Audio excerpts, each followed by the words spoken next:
Hey everyone, how y'all doing tonight?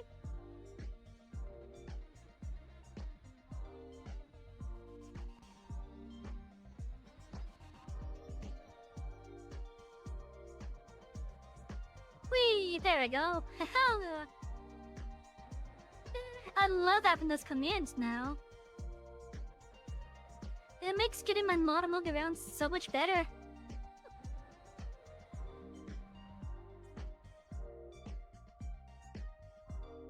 Oh yeah, how's everyone tonight? How you doing, Auntie?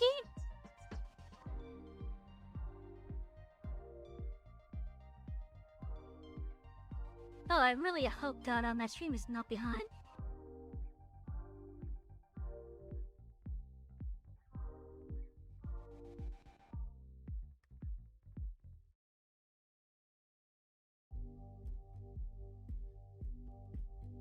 Okay, I'm not that far behind, that's good.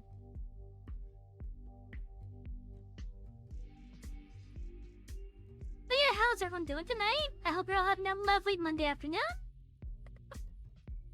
Or Monday evening in some cases. Dare I say Tuesday morning.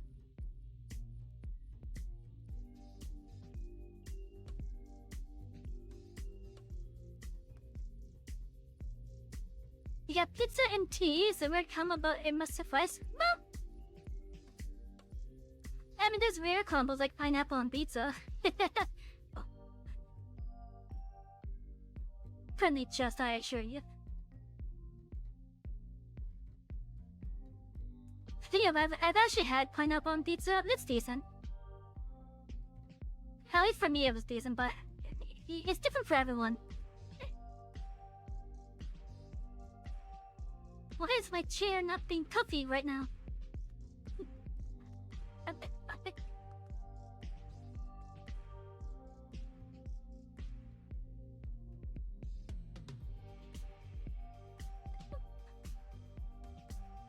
Anyway, so we're gonna have a shorter stream for this week because I gotta get used to this new schedule.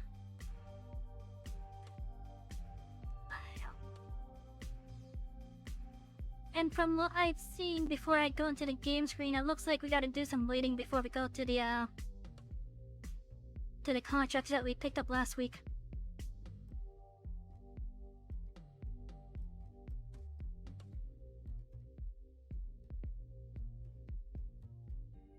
Where is Farm Sim? There it is. There we go. Let's get myself moved.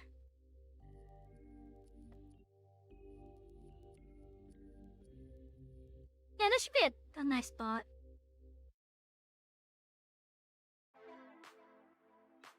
Although I think that should be smaller, personally.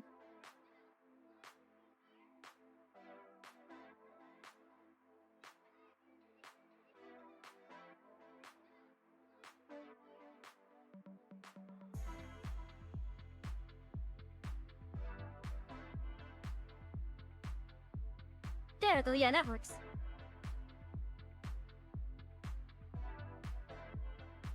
Let me also set that for the other games, too.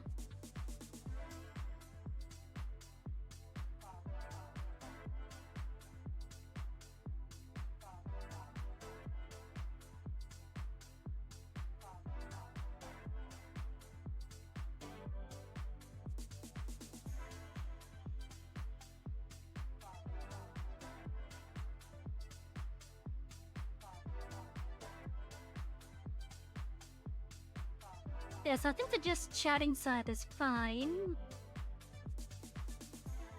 But we need to be a little bit smaller for this size.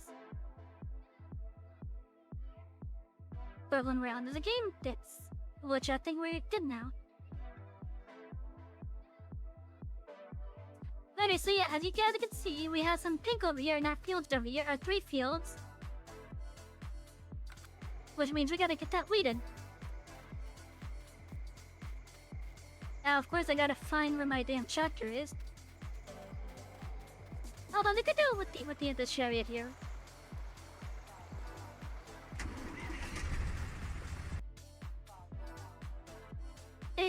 Would be nice if I had the the chat up above the command things.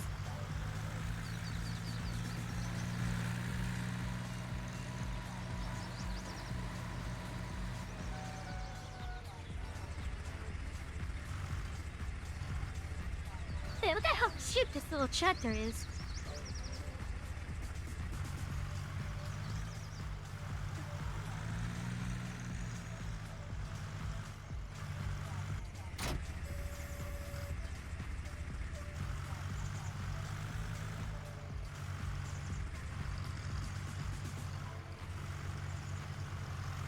Now, thankfully, because this tractor has narrow tires on, I can go across my field without worrying about damaging the crop, thankfully.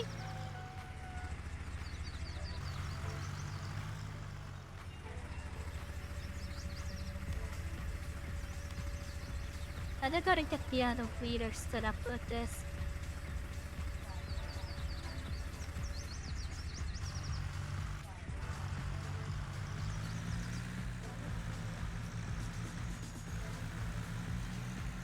Okay, so we're gonna go do this row first.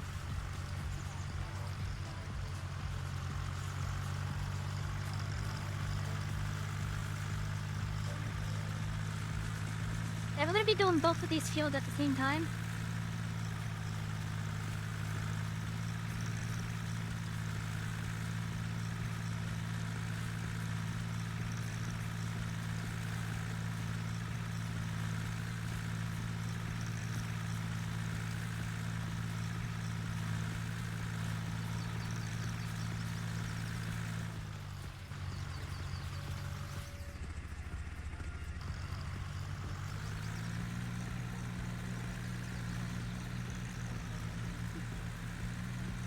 And now that we have that section done, we can now start using the GPS to... Oh, shit. We can now start using the GPS to help keep ourselves straight.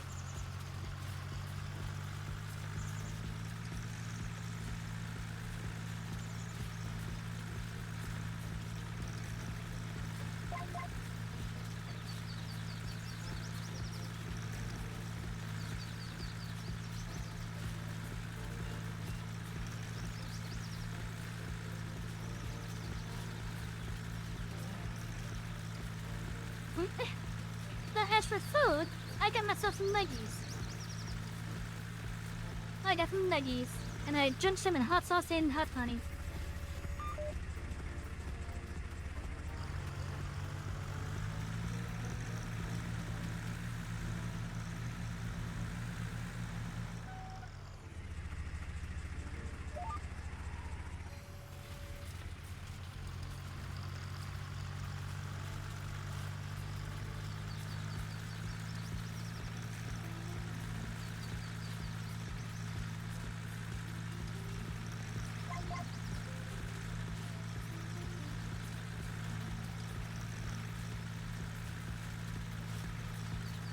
You know, I actually used to work for a pizza place that made and delivered 32-inch pizzas.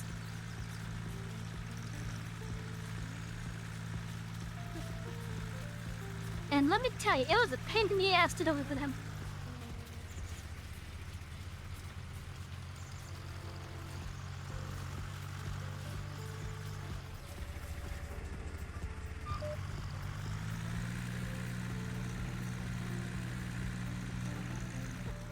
I think just so that I could avoid running into the trees and such, I'll do this quick section over here.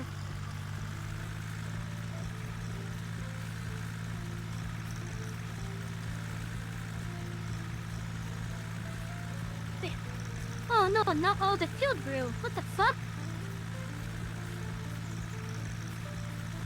Damn, how could you do this to me?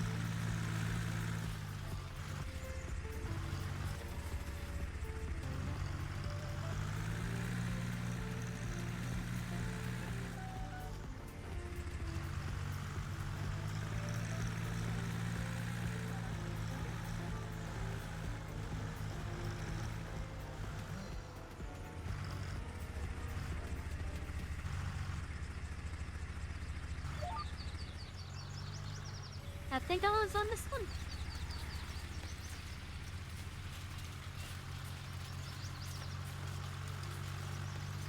If not, that's fine. I could just go over the next one. You know, I think I did this one twice now. Because I'm looking at the wheat field over there and I see that the green mixing with the lighter green.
Now, I could do the unethical thing in this game to do, which is to just buy a field that's ready to harvest and then harvest that crop and then sell the field.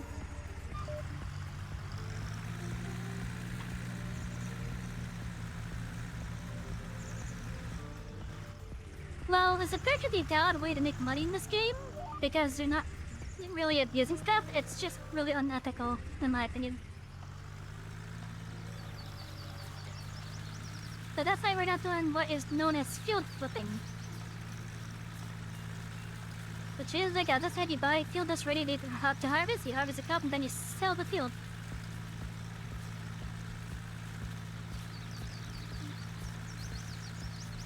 And not only do you get all your money back, but you get the profit of that harvest.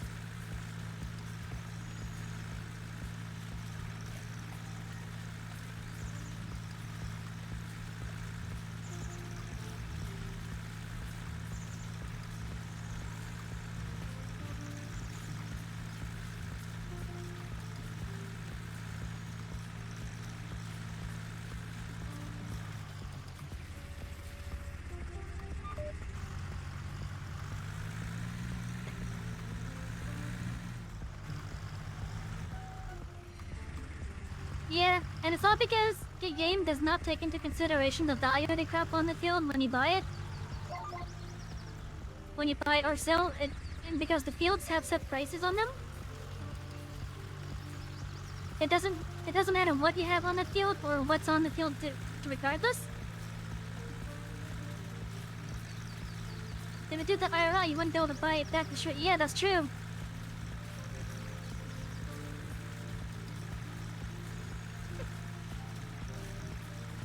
But yeah, like, I look at it as a form of exploit. It's still a valid form to make money in this game because of how it works functionally. But I look at it as a cheat.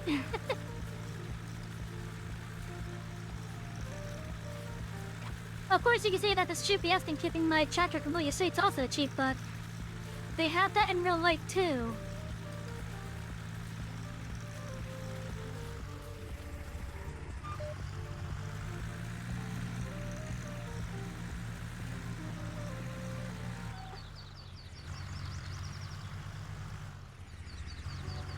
But yeah, so with this playthrough, for those that are new to the channel, you will not see me making use of the field flipping stuff. We will be buying fields, but we're not selling them.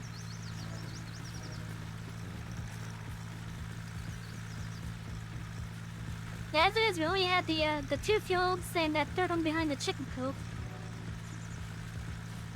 But our next set of fields are going to be over there on the other side of the chicken coop from where we are. We'll have those fields eventually. We're halfway to getting them. I'm kind of hoping that the harvest contracts that we currently have active at the moment will help us get much closer to that.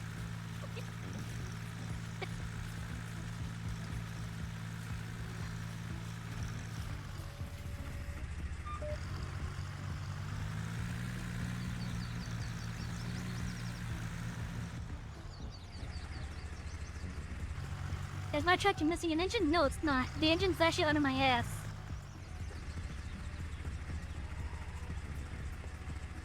So with how it's set up, the engine is actually like right underneath where I'm sitting.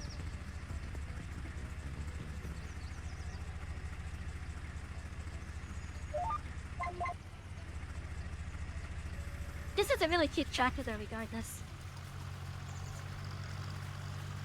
So yeah, I think this is I believe this is a real life model of a tractor too. I love this one being called. It was the Fenta J250, I think? I could be wrong.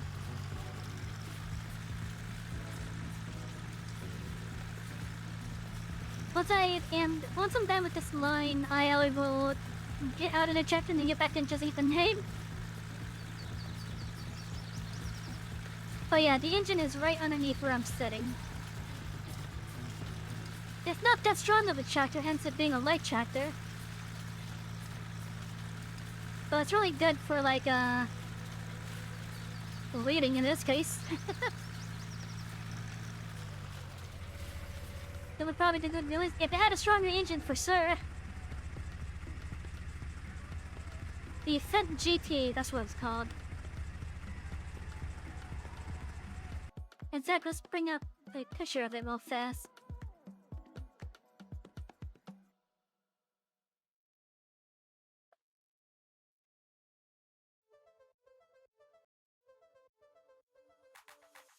But yeah, it's a real tractor. Basically, this one was meant to have like a little, a thing that's supposed to be on the front. It's a, what's the word I'm looking for?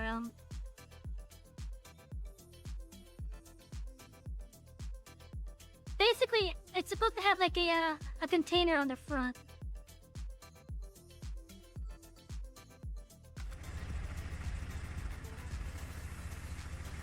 So right where this portion is right here, there's supposed to be like a thing where you can put like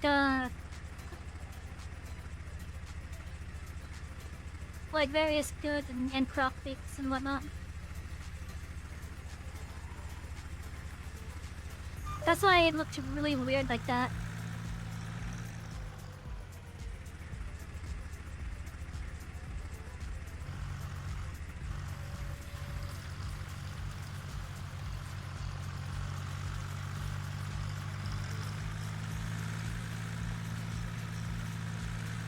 You know, I should probably see if I get the mod pack that has this tractor in it. Because I have a couple of the accessories already, that being a plow and a planter. I should see if there's I don't know what the proper name for it would be. But that little container thing that goes on the front, I'll have to see if that's in the mod pack too.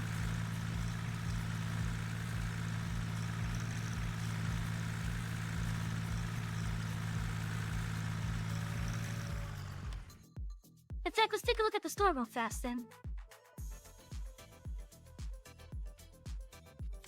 It would be a form of tipper, but I don't know. Okay, so the front would look like this thing. It's basically this little container right here on the front of that tractor is what it's supposed to be. And let me see if that there was one made, but I don't know if there was. Yeah, it's right there. There it is.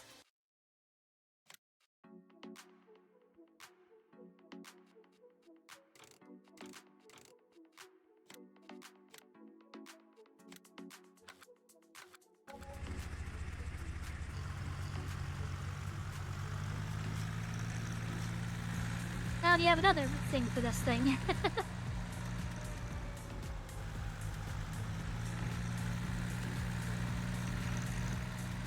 Which makes this little cherry, as I like to call it, even more useful.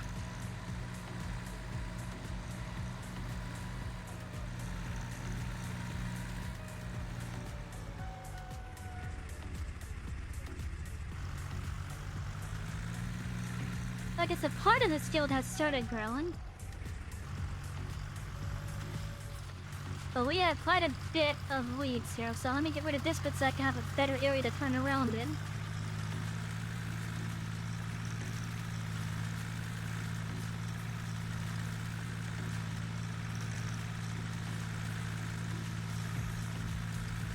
Oh yeah, like, with this being your first time seeing it, I don't blame you for thinking it's a weird looking tractor.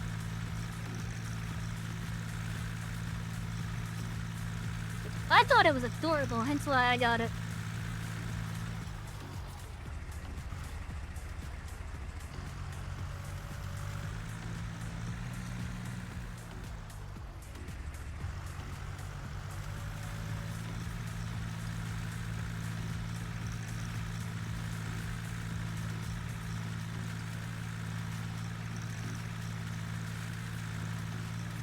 I wish a lot of the mods and even the base game equipment had more color options on them.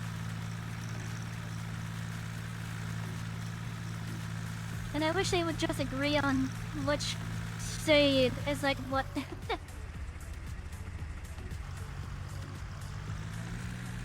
So like I'd find like multiple mods that have like that use like the same color schemes and such, but then there'd be like duplicates of the colors and whatnot. And well, it's a color duplication, basically. They have like different names, like, for example, like, this is like scent green, as they would call it. And then you'd have a John Deere mod having like the same exact shade, just called John Deere green instead.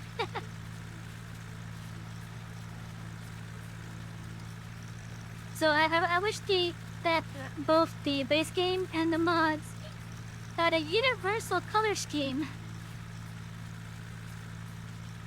Don't get me wrong though, it's great to be able to customize colors and such.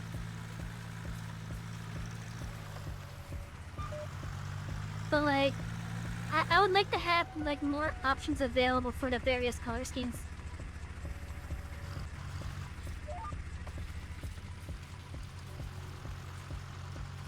Without having to mod the mod. Like for example, what if I wanted this thing to be pink? It would look even more adorable then.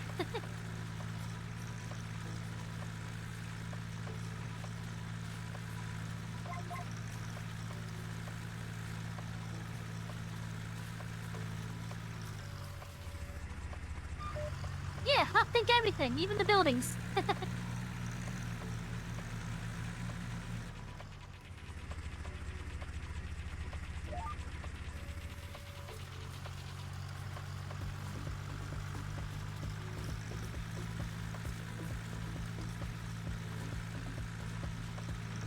Even the chickens, hot pink the chickens.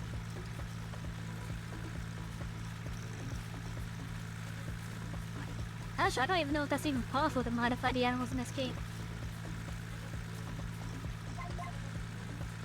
I know you could do a animal replacement because one of the mod maps replaces something with goats.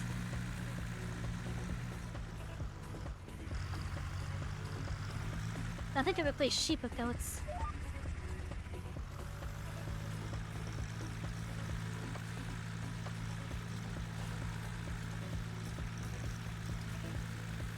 I've never actually seen pink hair wrappers.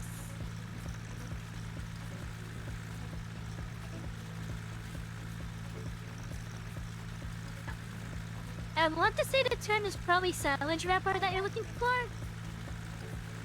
Unless you're talking about the nets.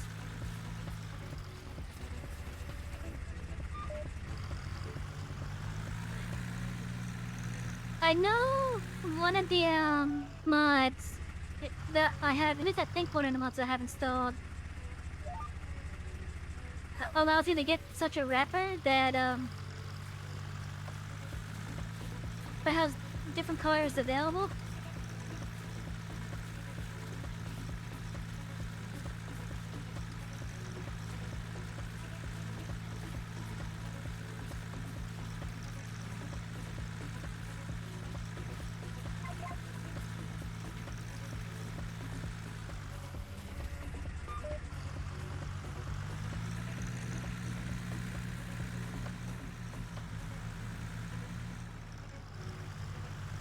Pink may have been one of the colors, but I don't remember. Yellow wraps, yeah.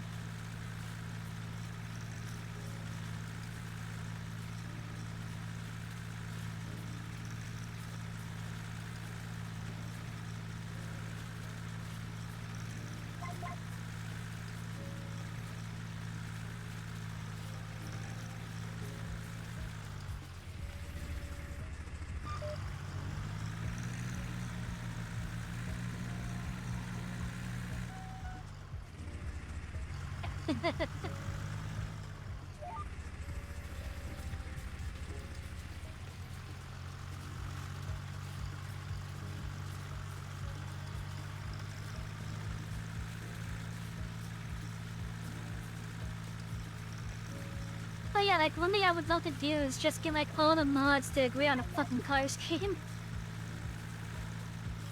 Cause I don't want to see, like New Holland Yellow, for example, and then have a JCB Yellow that's the same exact hue.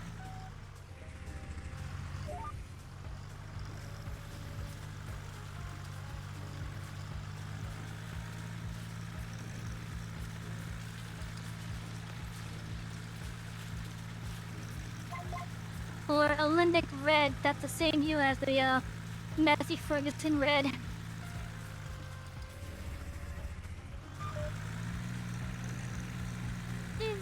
I just want them all to be on this color palette. On the same damn color palette. Make it a big color palette to support basically every color. But still, like a universal color palette. That's probably what I'm looking for.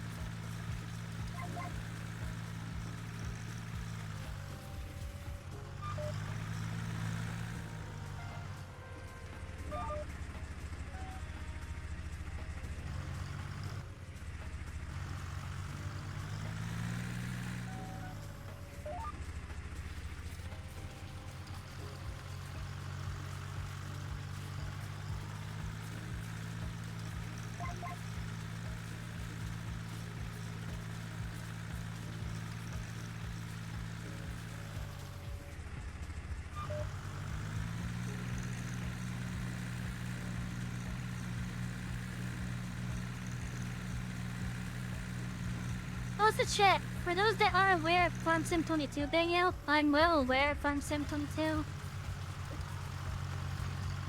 I would love to play if it wasn't for the fact that they changed how the growth is handled in that game. Like, don't get me wrong, I'm all for adding realistic elements, but at least have stuff that people maybe used to in the previous games available. Would be like what someone in my chat referred to as legacy growth.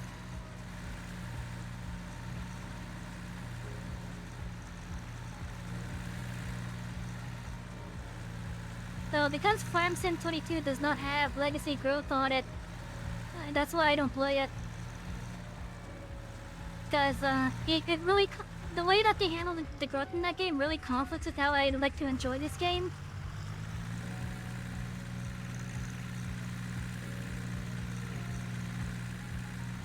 Like, I don't want to hit the sleep button 30 times just to progress to the next month and have all the crops grow one stage.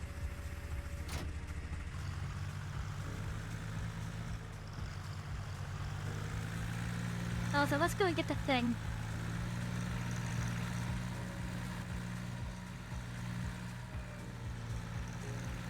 Make the thing look proper.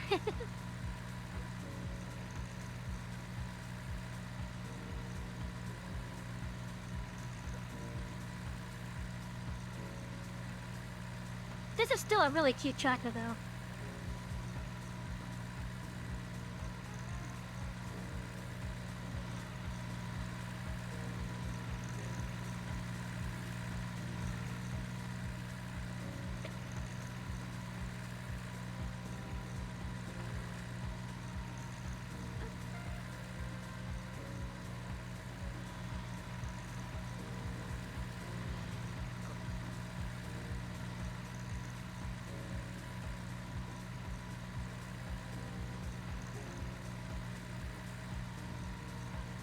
Oh no, I ran out of nuggies. Well, that kind of sucks.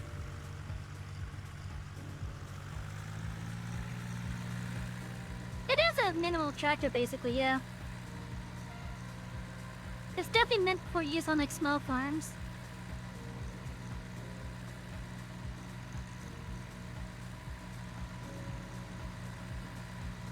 Definitely meant for use on small farms.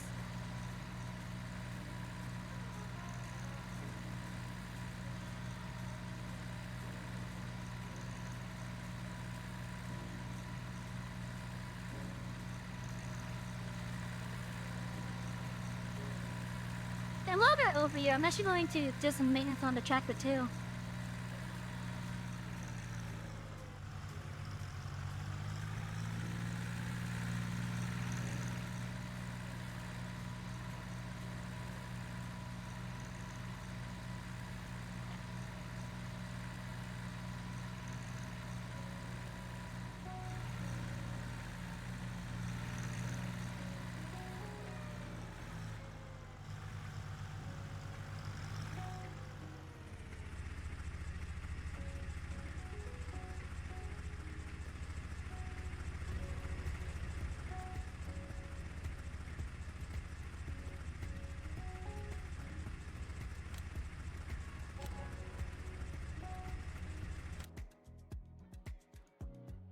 But yeah, let me show some of the customization options. But you have like a standard, which is no roof. You can get it with the hanger, which I think is for like putting like tools or something back there. They get it with a big one. I guess you could also put like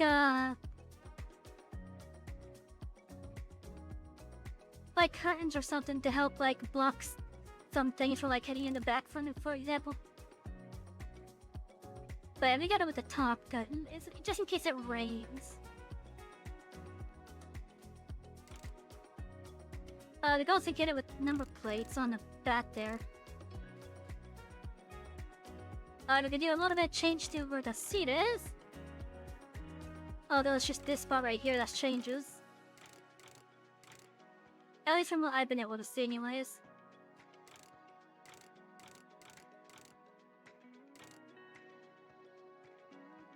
The engine setup here just affects the horsepower, basically. We could get it with wide tires, narrow twin.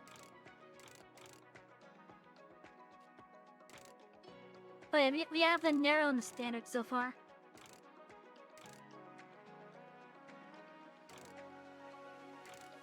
What's the difference between these two? Oh, I see, okay.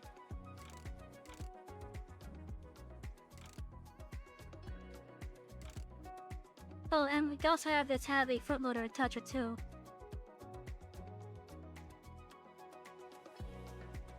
Like, in case we don't want to have the, for example, the tipper on the front,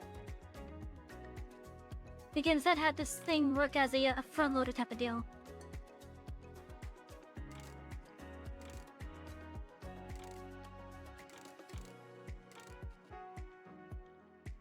The hell is this pendulum axle thing?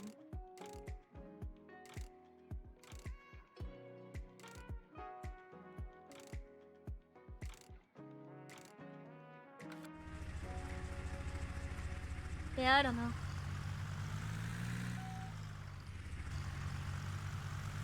Anyway, so I'm not worried about having missing out a front loader because our other tractor has a front loader thing on it. Or at least it has a front loader attachment on it.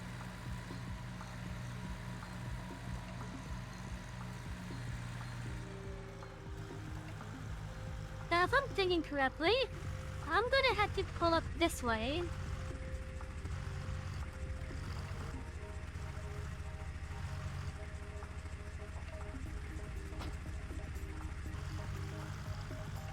There.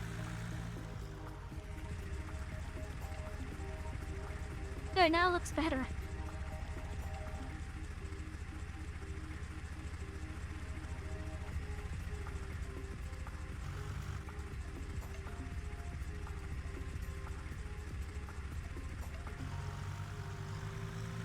Oh, I can't do the force unload.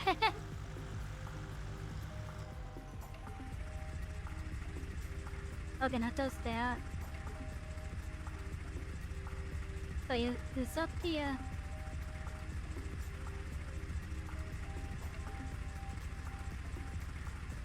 Oh, okay, that's the thing up there, okay.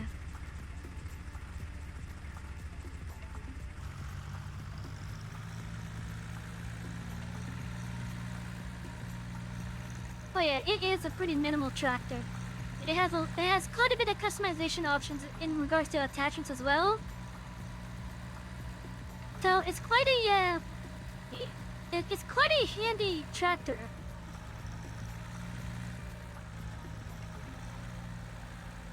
It's quite useful all across the farm.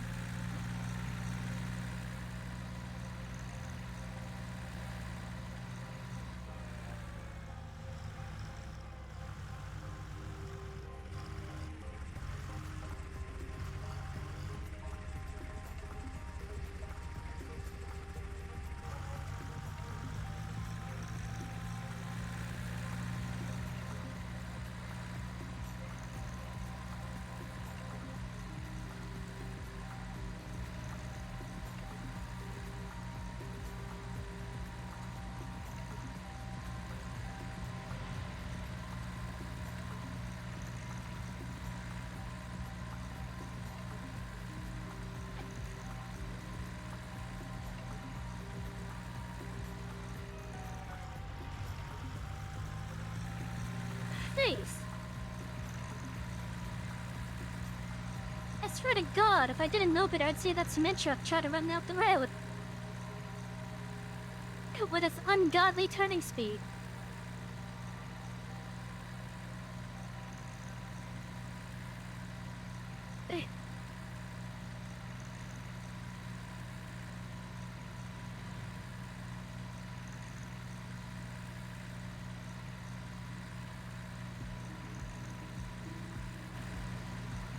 Oh yeah, so this thing's even more useful now for us. It's able to hold up to 4,000 liters of product.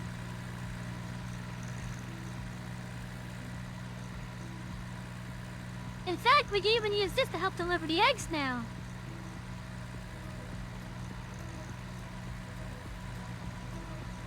Yeah, but this thing we can deliver more eggs now.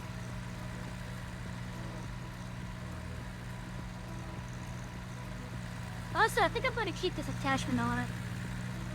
Or rather, no, I'm not going to keep it on it, but I'll keep it with the other attachment.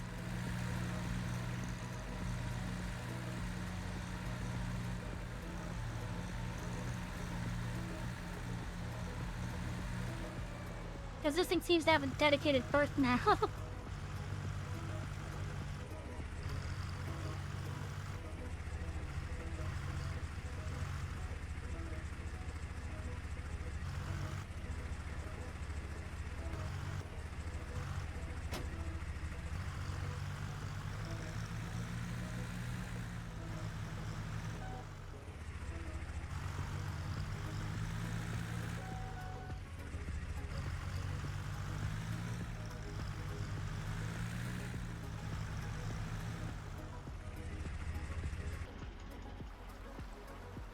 But yeah, we now have a tipper for it.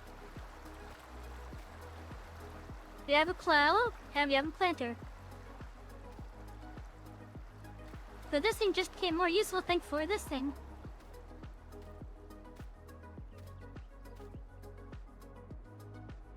Now then, where is our harvester?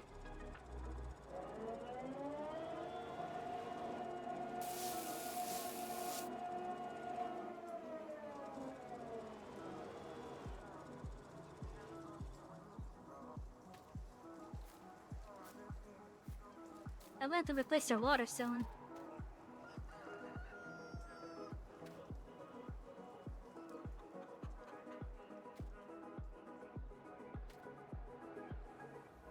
Which one of these eggs are they showing up? I think they're showing this one up.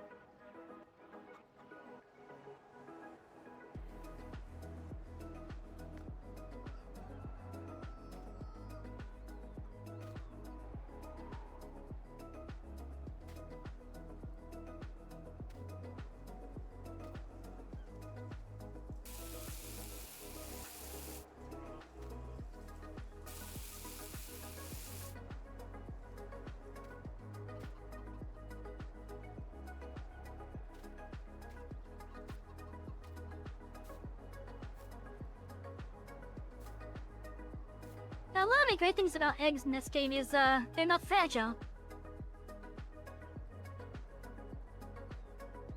They are not fragile. So these are some really tough eggs.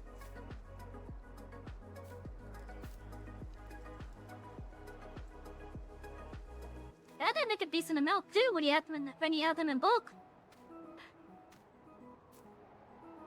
As is, we have 100 and... It says we have 118, but keep in mind, 10 of them are roosters, so we actually have 108 chicken.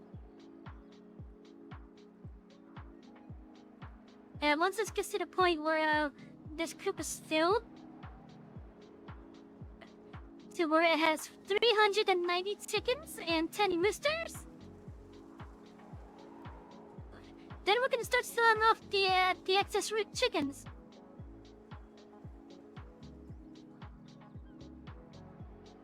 So, once we get to that point, we're gonna be making a shit ton of money with the eggs alone.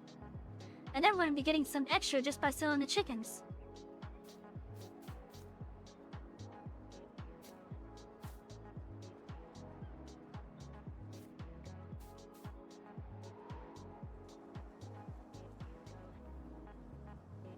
Let's see, so we have the tracker over here. Okay, good. It's ready for this to start. Okay.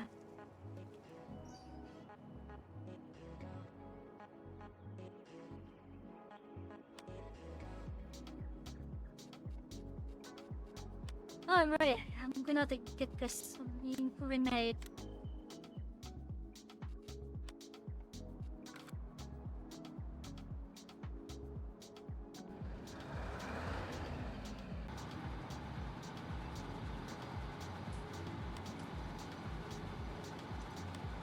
It's probably with no offset.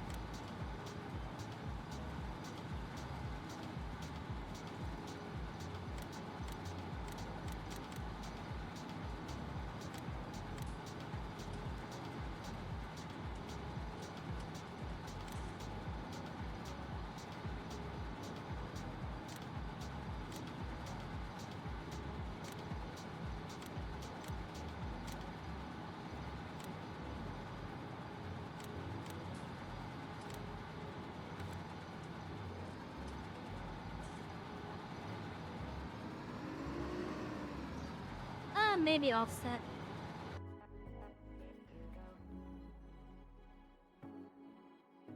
Also, I hear that my voice went behind.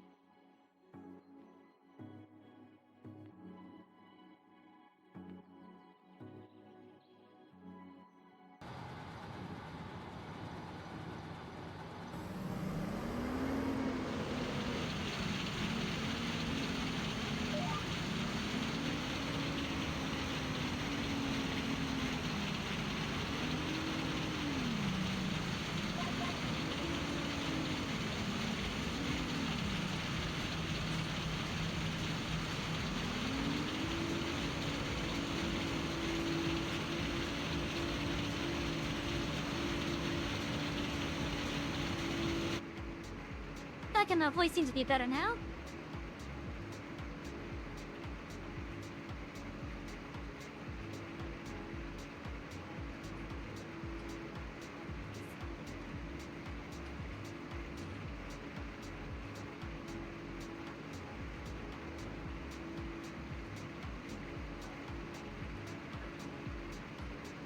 You know, I wonder if I could use Mix It Up to help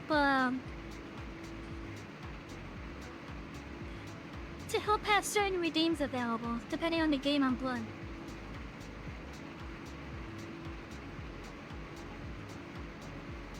That way I can make with a supposedly infinite amount of redeems.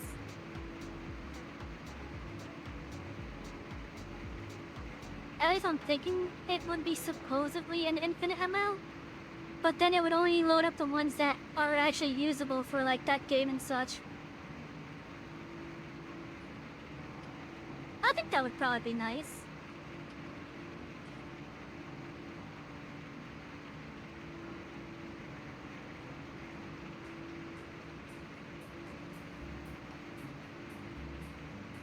Also, I think after I get my first outfit, I'm actually going to ask my. I'm going to try to get my model moment to actually make me a slightly better model that would be like a more universal type of thing, so that's easier to add on to.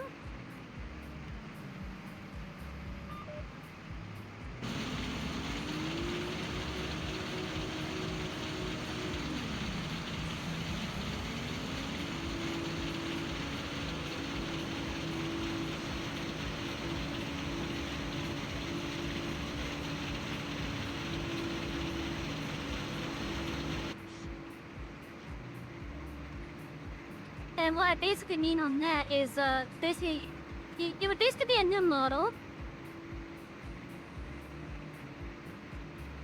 but it would be like the type where I could easily swap the outfit without having to load up a completely new model.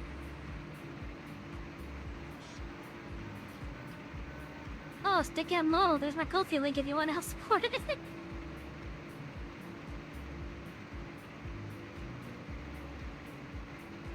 Anyways, but yeah, like, I'm thinking about getting a new model, like, pulled together from the same person that did my current model, but a more universal one.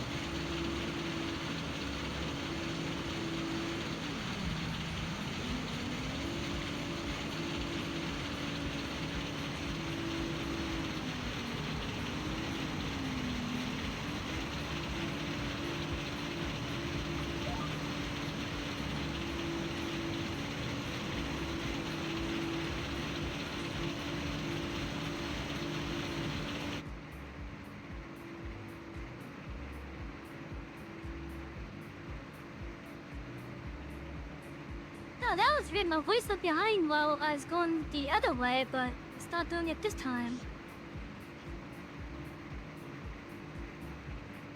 Oh, it's partly doing it. Never mind.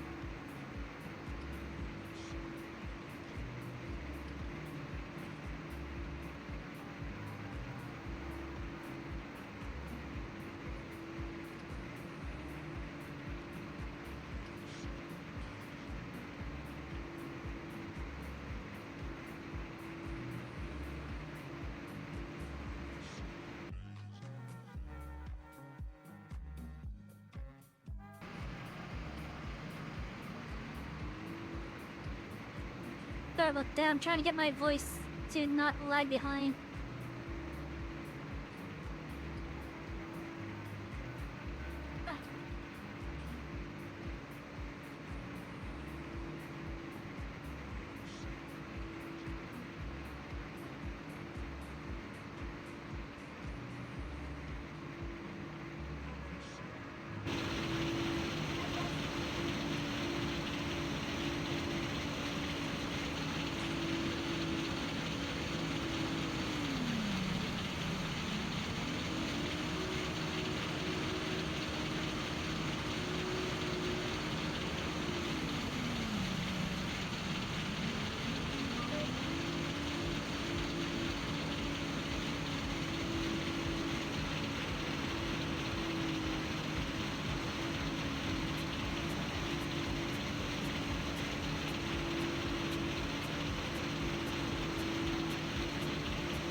Now, I did want to remind you guys that we're doing shorter streams this week.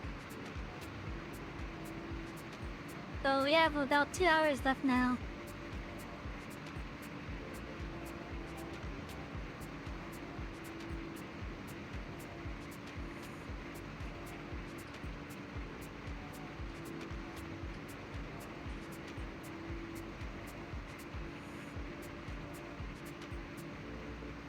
Wow, one headland filled up this entire thing, basically.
Oh yeah, so I'm kind of wanting to get a new universal model. That way outfits will be easier to add on to it. Because if I get more toggles and such, you know how expensive it would be to have to get each new outfit to be compatible with those toggles and such? Because like each time I would have to get an outfit, if it's in the form of a new model every time,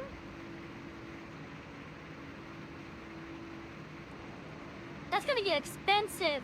Having to just copy paste the toggles from one model to the other, and then having to re-rig it every time. So I'm thinking a universal model would probably be the best route for me to go.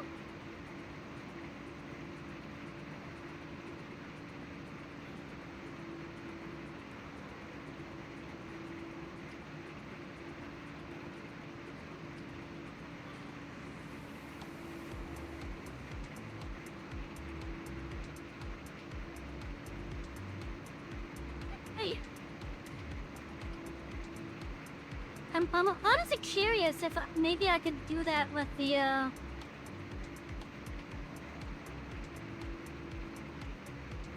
new outfit.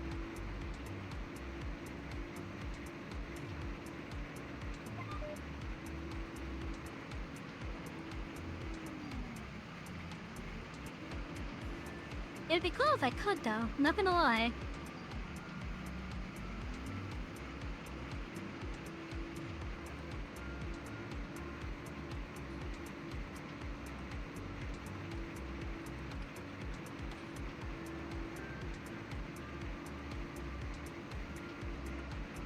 But yeah,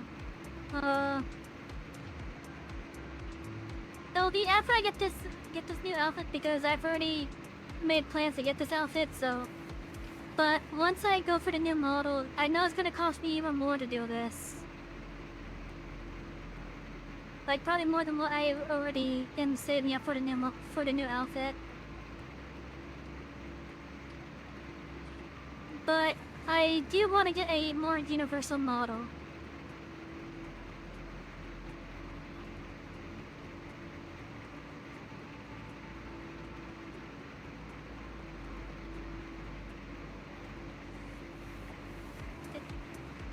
And basically what that model would be the base level of the model would just be like, well, me obviously, just without, you know. Of course I want to have, I want to add things on underneath so that it doesn't cause any potential issues.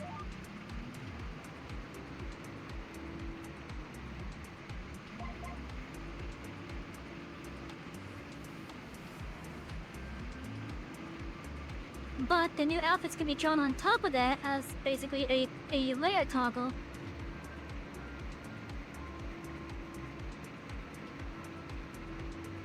That's what I'm thinking anyways.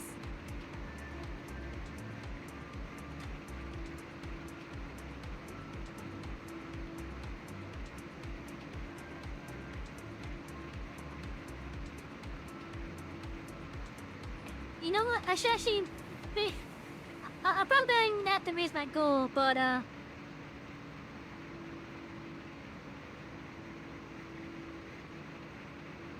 yeah, I'll shoot my model mom a message asking about that. I'll send it after stream though.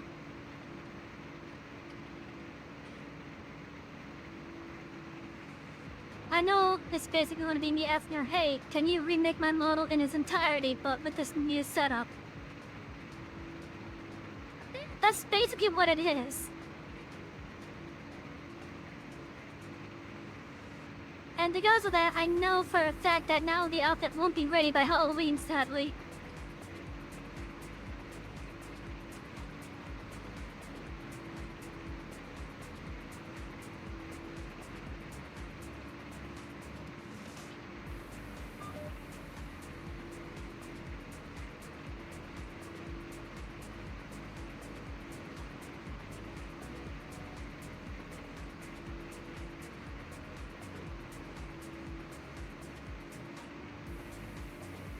Because the new outfit was supposed to be a Halloween model.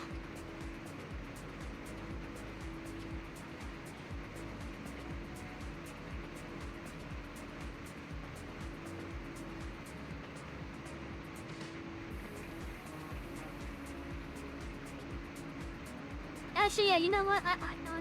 I'll do this. It'll make it easier in the future. I'll definitely have my model mama basically remake it. Of course, I'm going to compensate her for it, but yeah.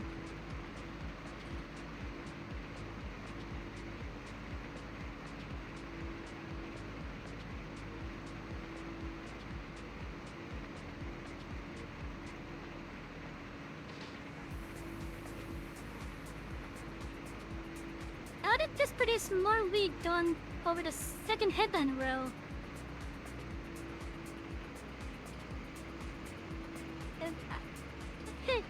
Oh, right. I recall now. It wasn't a full thing going that way the first time around, that's why.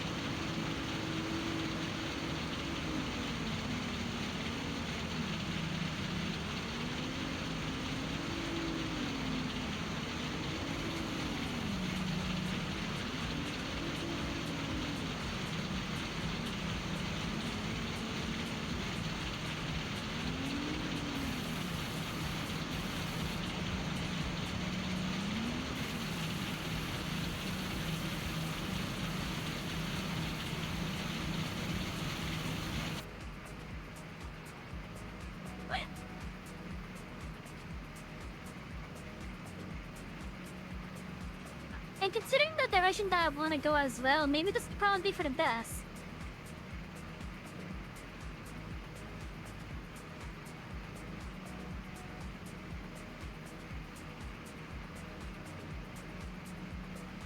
Of course, keep this outfit as the OG, as a option for people to bring out.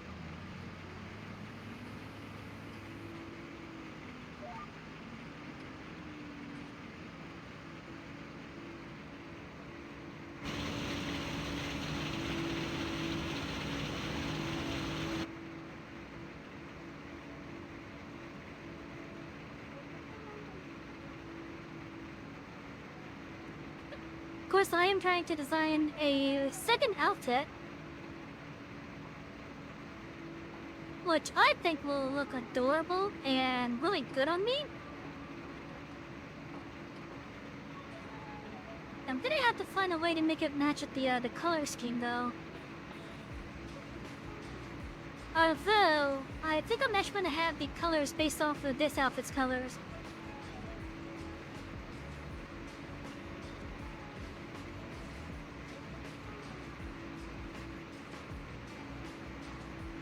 Like have a combination of what I want it to be and this outfit as the color inspiration as well as some designs inspiration.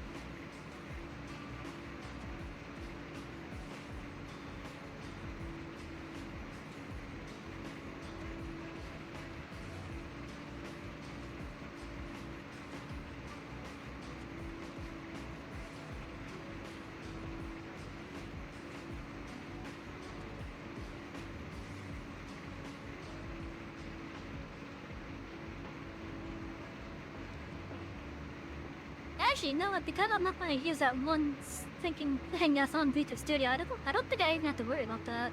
I just gotta worry about accidentally toppling something off.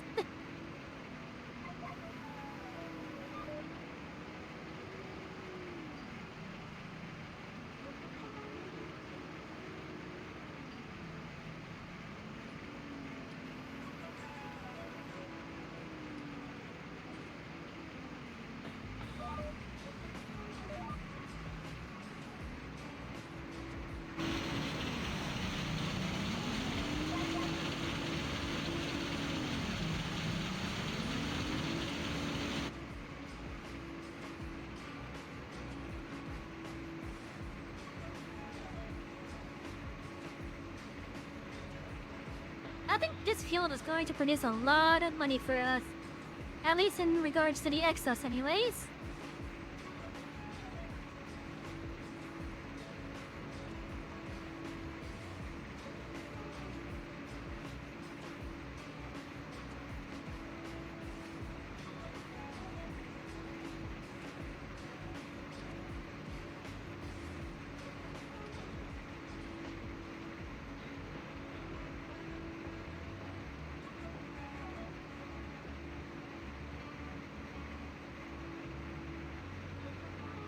And I wish you guys could have seen more of my face expressions last night during the Near Automata part of the stream.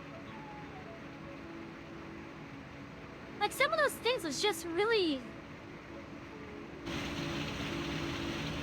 I don't know, surreal, I guess is the term?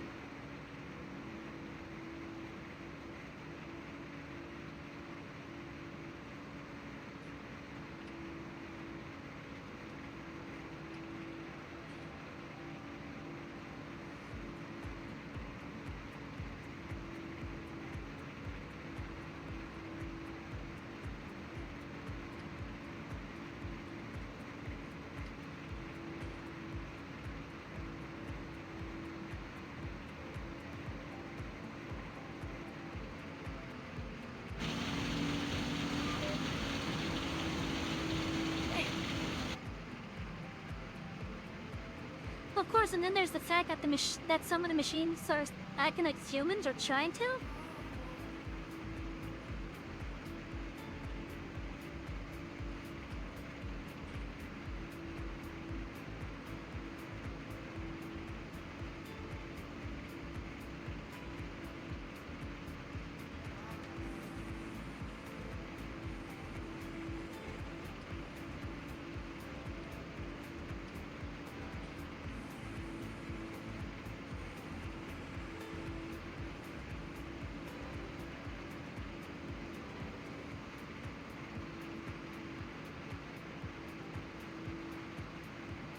Now, what has me a little bit concerned is the fact that even the androids are friendly with you. Like the ones up in the bunker, for example. They seem to really be acting almost exactly like humans, and it has me a little bit concerned. It has me a little bit concerned, I'm not gonna lie.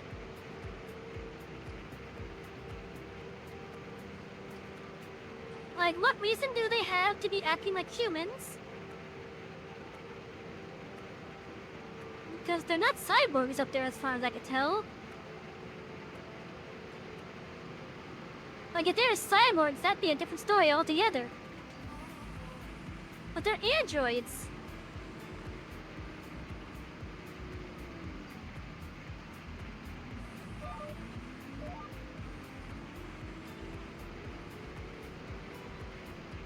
Like, look. Oh shit, I forgot to lower the thing. Like, what reason did the androids have to be acting almost exactly like humans, if not exactly like humans? Well, like, were they programmed to be that way?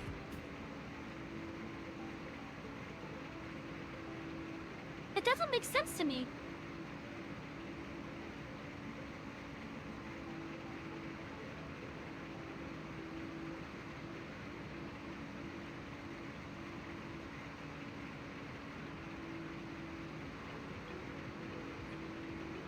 Like, they literally have no business acting like humans. Like, 'cause, like, look. Oh shit, I forgot to lower the thing. Like,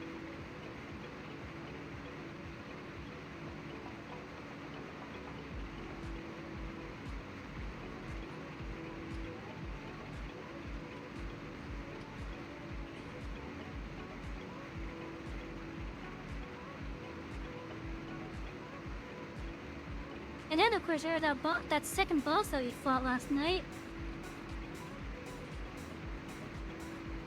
They had all those hung corpses and such. That was actually really grotesque when you think about it, at least from the android point of view.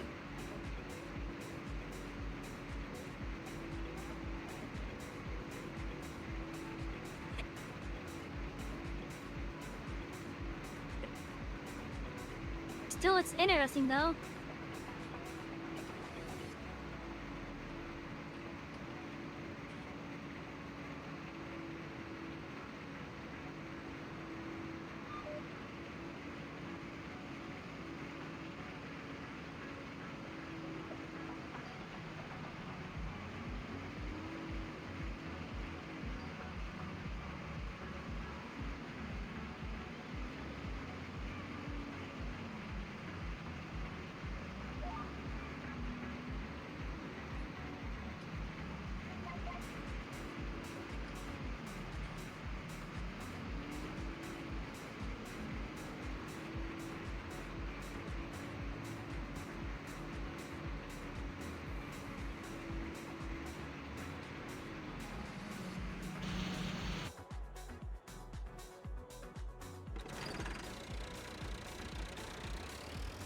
One thing I want to know, because I do want to play more of the game, but I'm not going to do any story stuff without you guys. But would you guys be against me playing Nier Automata off stream just to do like grinding for like, you know, just killing shit? Killing shit and just grinding for items and whatnot? Like, would you guys be against me doing that off stream? I'll keep the story for on stream at least.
Oh, I hope I didn't make a bad choice going this way.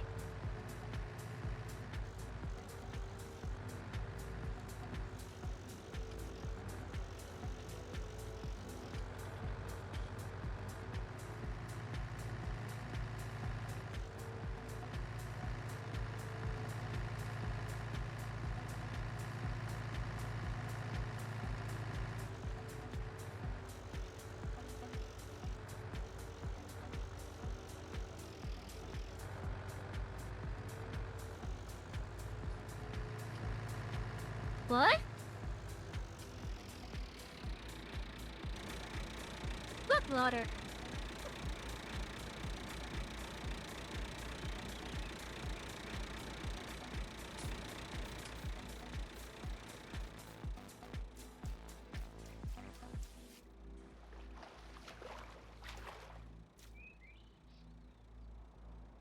What?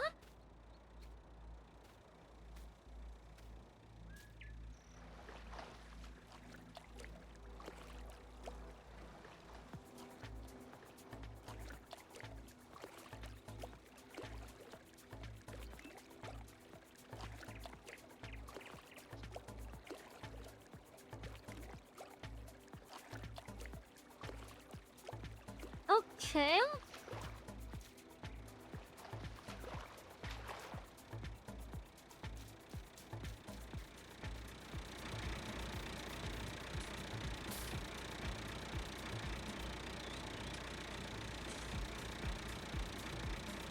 I guess we're gonna have to get that raised up then.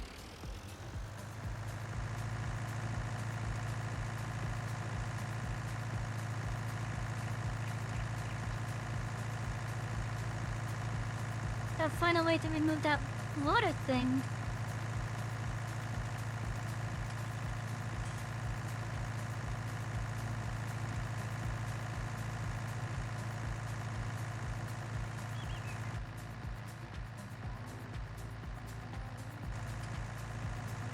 Come on, you can get up there.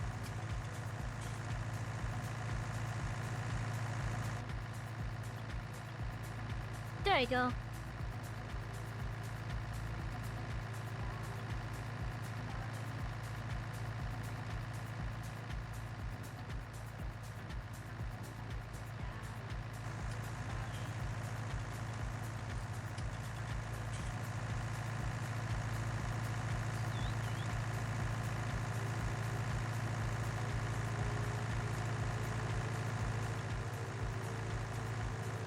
I think I'm going to stick to the roads from this point on with this thing.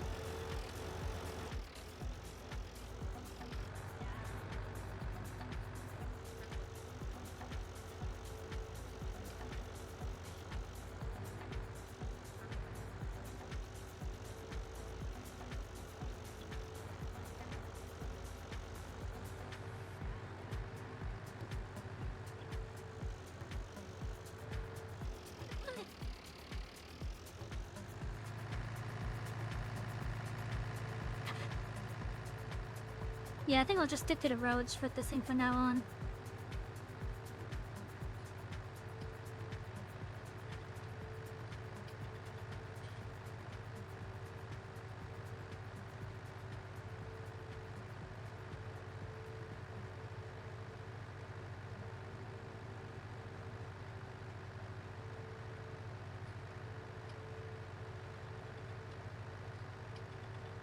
I wonder if there's a way that I can make a terrace to look without needing a map editor?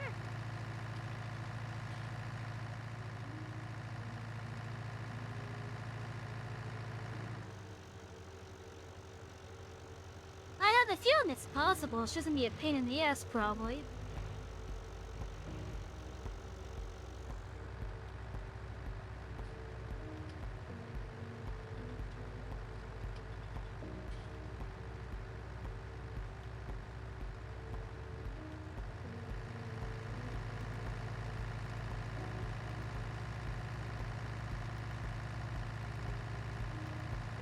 Also, I'm going to use up the rest of the gas in that little liquid tanker thing that I have and just get the normal version of it.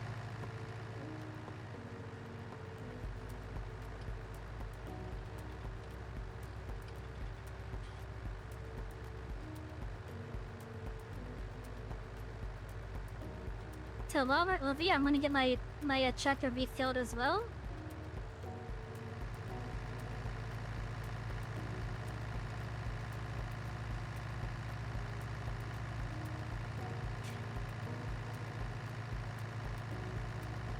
There's a co-op is right next to our farm. So I could actually just stop right over here just to get refilled. And that's what we will do.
Oh yeah, so The reason why I like the legacy growth in this game better than how I like the growth in FS22 is because I like to be able to look across and see all the fields at different stages of their life, basically. Some ready to harvest, some just planted, some halfway there. And I like to see them all do it throughout the day.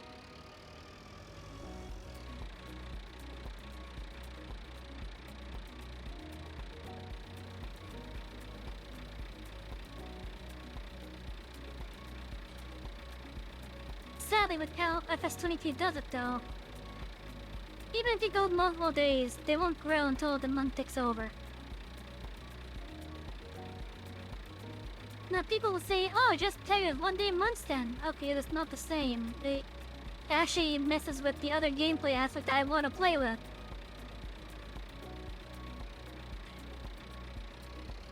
%42% of that already? Holy shit.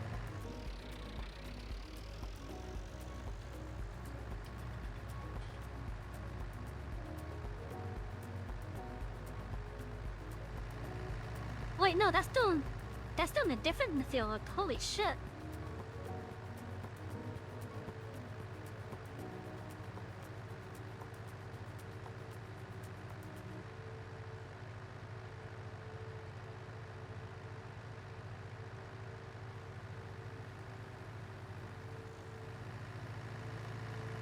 But yeah, like, with FS22, I want to play with the seasons. I want to play with the new fieldwork that's there. I want to play with the factory stuff that's actually built into the game now. Unfortunately, if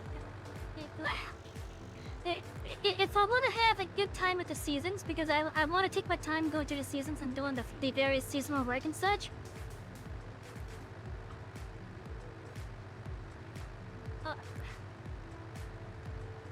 And because I want to play with like full months roughly,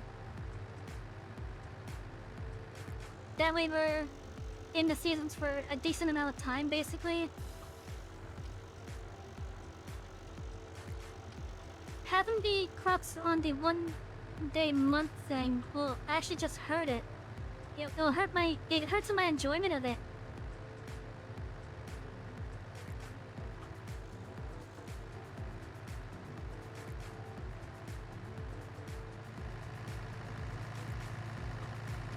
Because then I don't get to enjoy the seasons if I have it on 1 day month.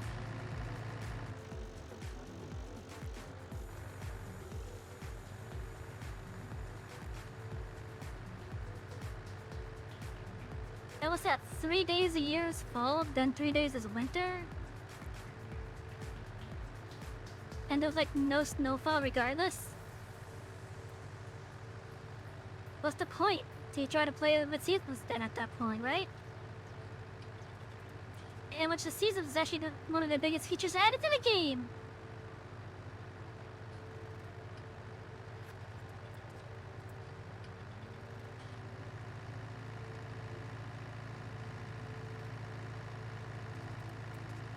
And then they say, well, use a mod then that lets you press a button to grow the damn crops yourselves. Yeah, but that's a cheat, and I don't want to do it through methods that are cheating. Alright, well then just hit the stick trigger.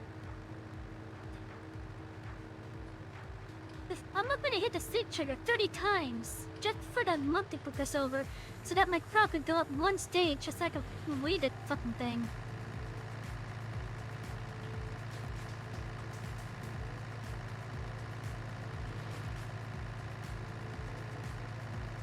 Go do contracts then. I don't want to do contracts all the time.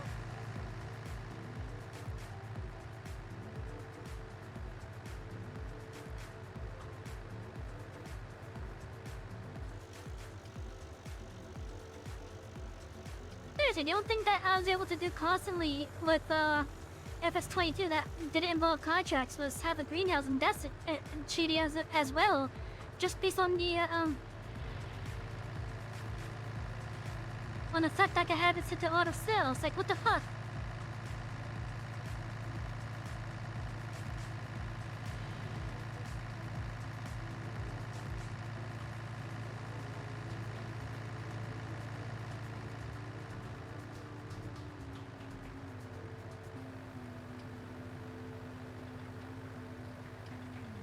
Oh yeah, they took this growth system out, put in the shitty new one. In my opinion, it's perfectly fine for them to use a new growth system. But they should have kept the old one as an option. I don't care if the new one, which is what 22 and onwards probably is going to be using.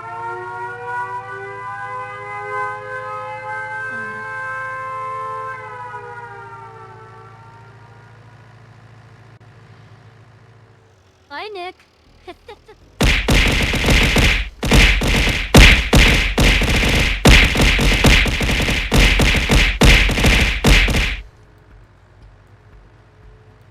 Ow.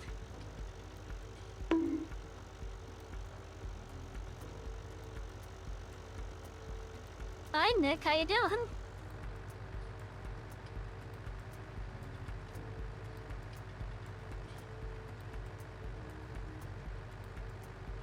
I'm just complaining out Farm Sim 22 again. For the same exact reasons. Even liking that's perfectly fine, I appreciate it. I'm not like some other streamers that apparently hate having lurkers.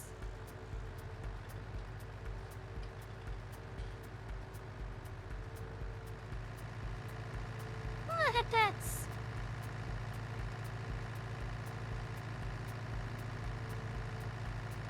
But yeah, I'm not like some other streamers that hate having lurkers. I personally don't care if people lurk here or not. It helps me out regardless.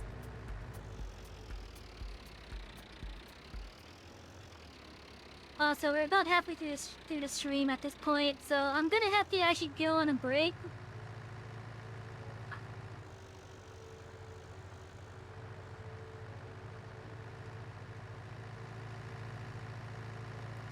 But it's gonna be a short break because it's a smaller stream.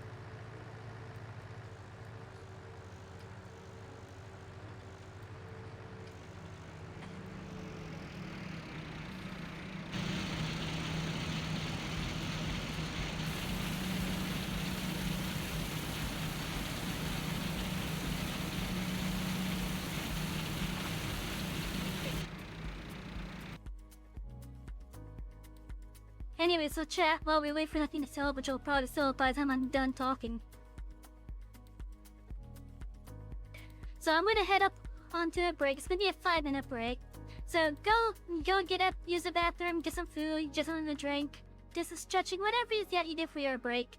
Go right ahead, do it. We'll be back in 5 minutes, alright? So the 7:34, let's say 7:40, we'll be back.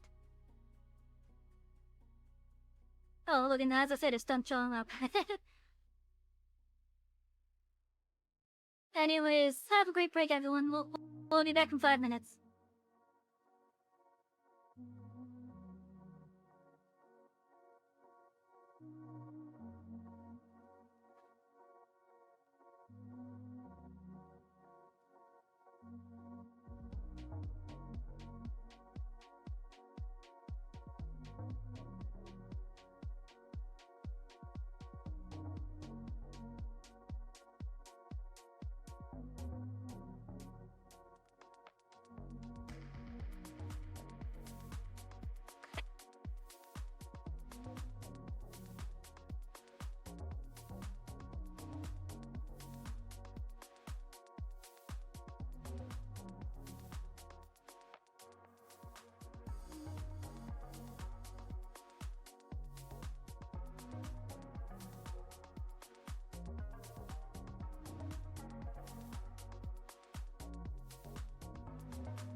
Okay, I'm back personally, but we're gonna wait a little bit more time.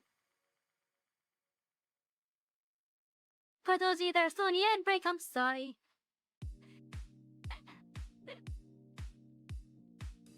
But I just feel like being here just to be able to talk and such.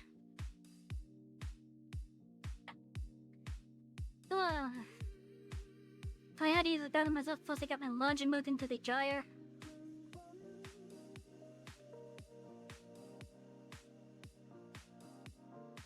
It's gonna be a pain just trying to get adjusted to this new sleep schedule because I'm so used to going to sleep late. And now... Yeah, I just gotta change it by an hour, but still.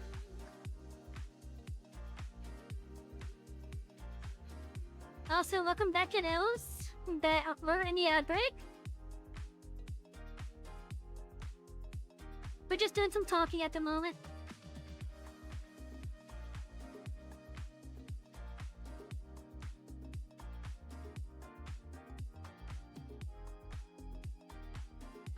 But yeah.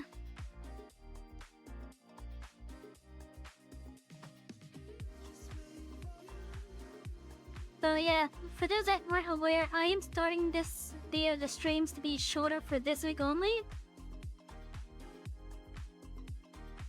It's because of my new work schedule that's coming out next week, I think. So I want to get into the habit of following the new sleep schedule beforehand.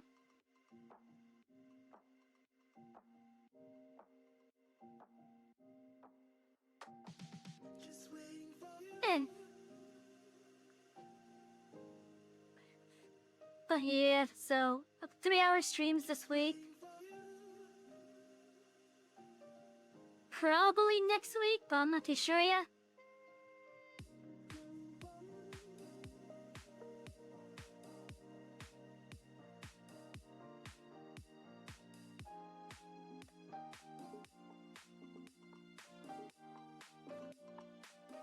Oh yeah, probably next week. Again, I'm not too sure though.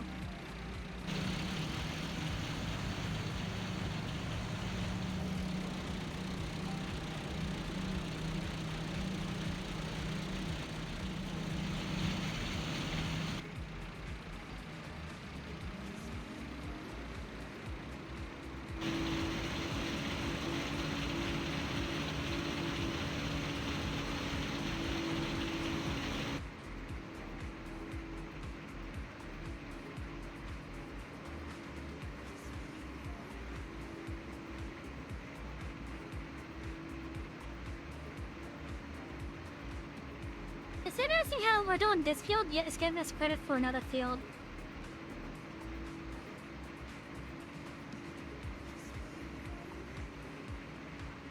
Like, I thought it would give us credit for this field first, but no!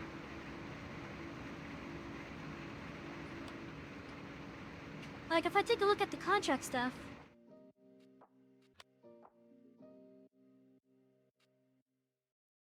And we are currently on 81. Yeah, we got this much done, which is just the harvesting of it.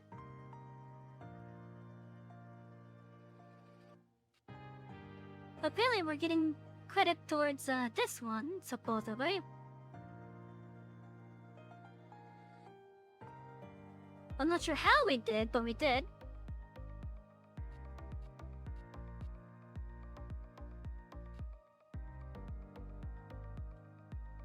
It doesn't make sense to me. Also, considering the amount that we sold to be at.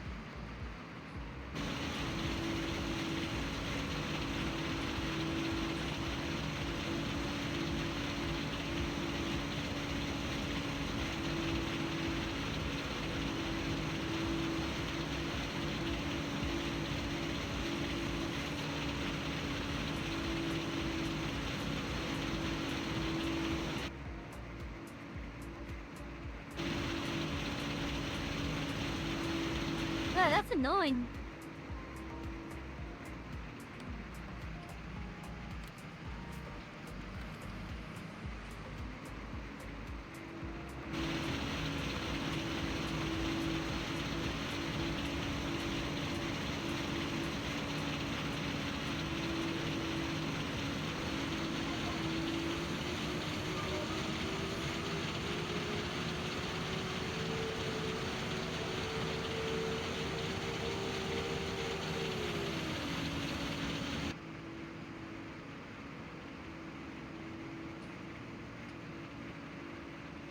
Yeah, apparently.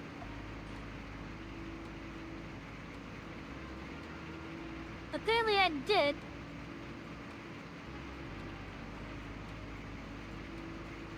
But it's still annoying.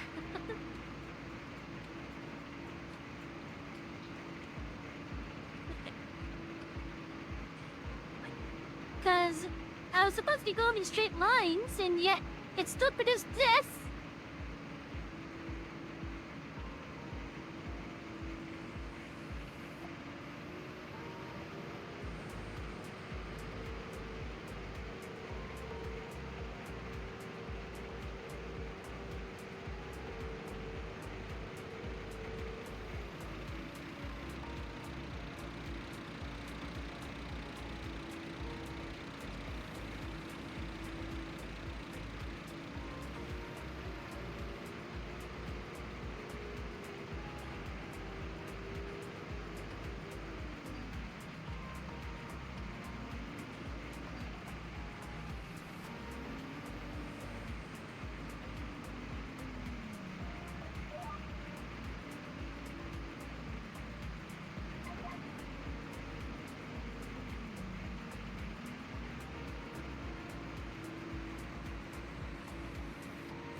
Hopefully it's better this time.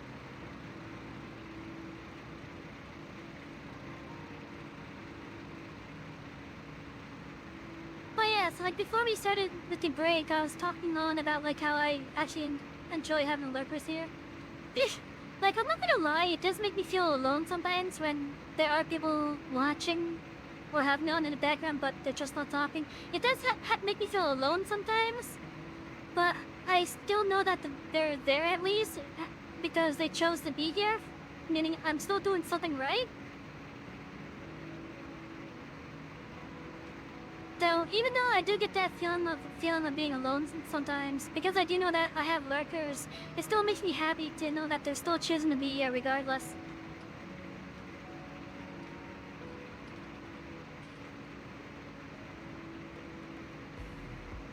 Like, even if they aren't being like, even if they're not being shouty, them being here does help out more than people think. And just for them staying here and hanging out, even if I'm on in the background. Even if I'm on the background still, I just want to let you all know, both Chiros and Lookers alike, thank you for being here. Because, again, it tells me I'm doing something right, it helps the channel out some more. It helps with visibility to other people that may be looking around.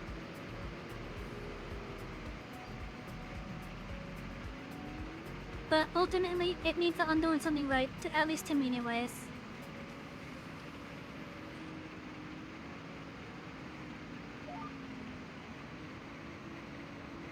And just for that, I feel honored that you guys choose that me on in the background for those that are lurkers.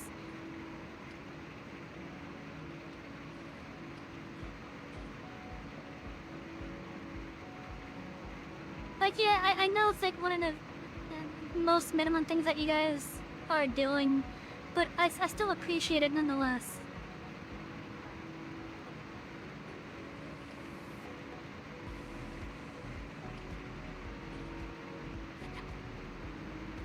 Like, even if you have friends that also like to lurk, feel free to send them here too. I try to be a relaxing content creator as it is, because we do focus on stuff that is relaxing in nature.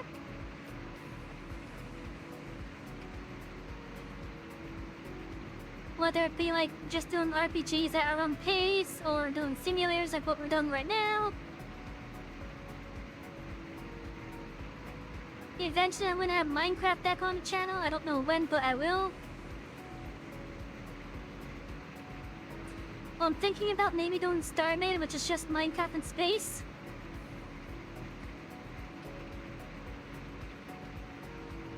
And even Starbound, which is a 2D, which is Terraria in space.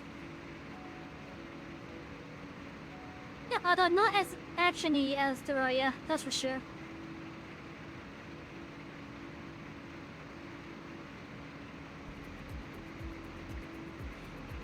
And in the future, we are going to have a special set of storytime segments.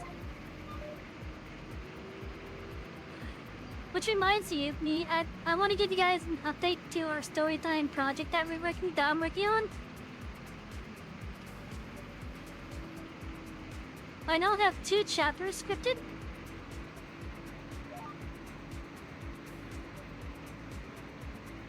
But 2 of the chapters are now scripted.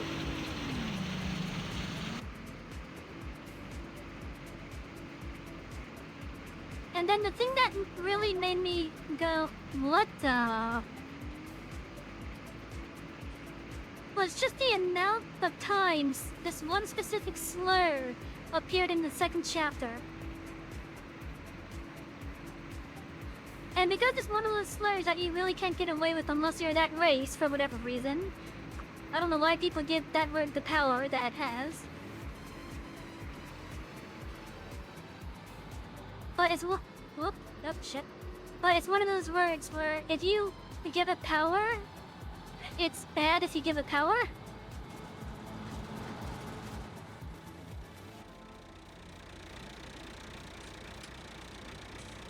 And sadly, with how polarizing that word is, unless I was a member of that race, people would throw a shitstorm at me because of it if I even had it go out, let alone probably get banned off of Twitch for having it there.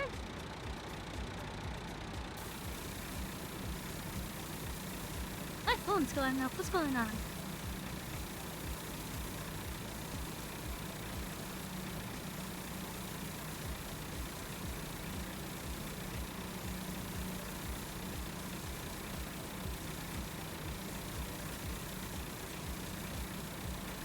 Okay.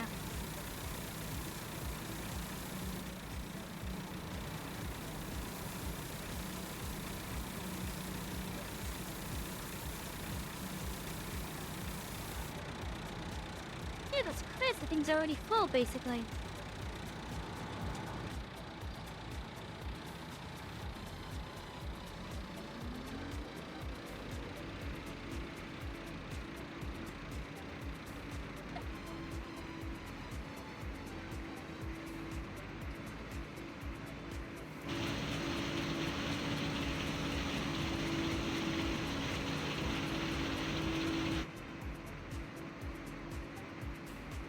But yeah, so where was I? Oh right, yeah. I was talking about how there's that one down slur. But yeah, unless I'm a member of that race, I will get in trouble for even having that slur there, basically.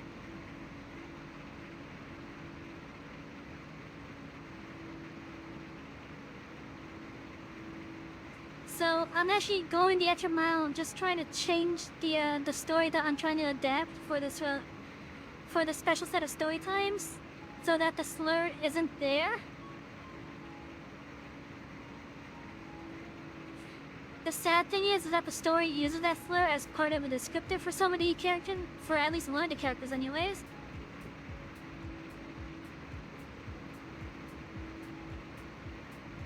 So that's the sad thing about it.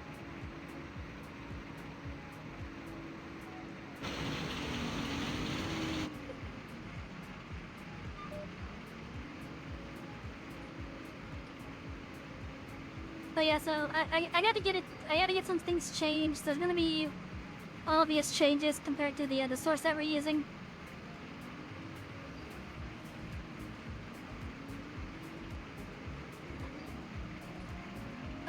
Like for example, apparently a lot of the story when it's not the spoken lines is apparently coming from the main character's point of view.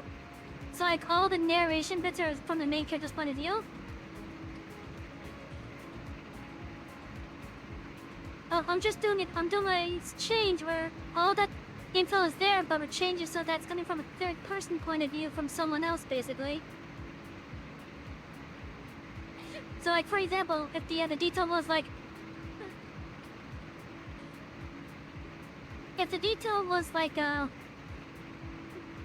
and so I made sure that once I had the pants on, that we made sure that nothing was inside of the pockets.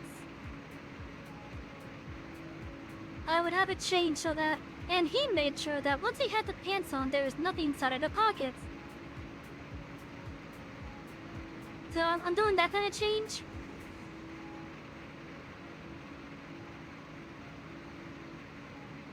But I'm still trying to keep, like, all the detail there.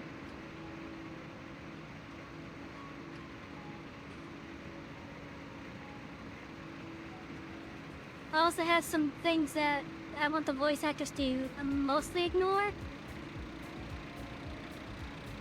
Because those, I think, are going to be meant for, like, those making the visuals to be able to know what's supposed to be going on visually.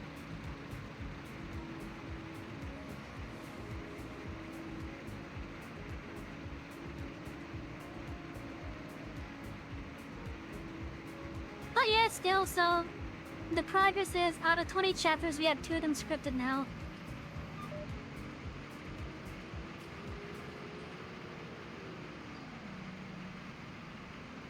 Of course, I would have had that second chapter finished earlier, not an hour before stream, had I not been distracted with something. Like one of my favorite hobby things to do, for example, helping someone out get stuff figured out for it. But they're having issues that I'm not having. I think we figured out what the issue may be, and it's because they're not using the right MySQL thing.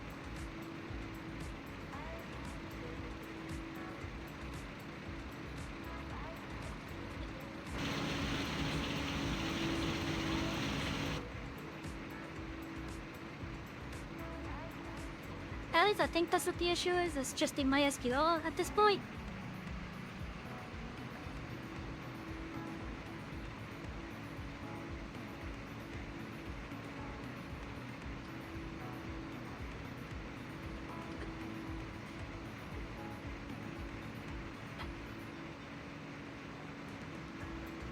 Of course, then I had some friends talking to me about some other stuff, like, hey, have you ever thought about doing this? I'm like, yeah, but I'm having some issues with the end that make me not want to do that.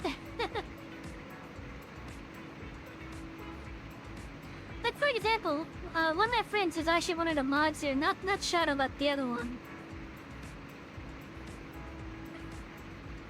He suggested, he asked if I'd ever considered doing the Project Zomboid server, and I'm like, I thought about it in the past, but because I keep on dying 10 minutes into the game every freaking time, I never really put any thought into it afterwards.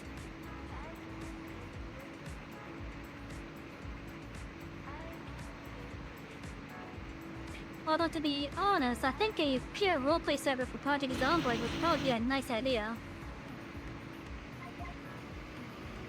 Especially if we could get it to the point where we can make our own houses and such.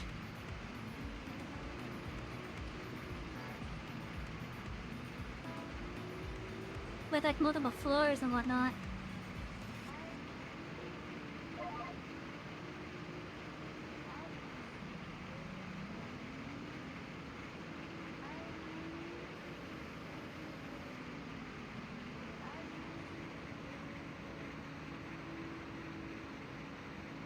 But I think Project Zomboid would probably be like a really good fit for a pure roleplay server.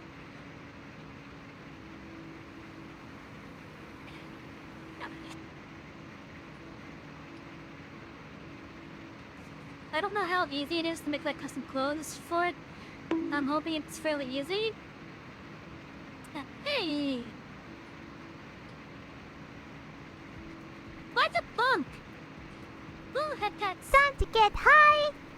Jaded! Go stretch! Shit, you're redeeming everything today, aren't you?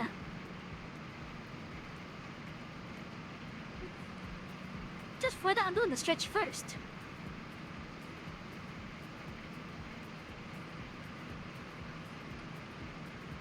I'm doing okay.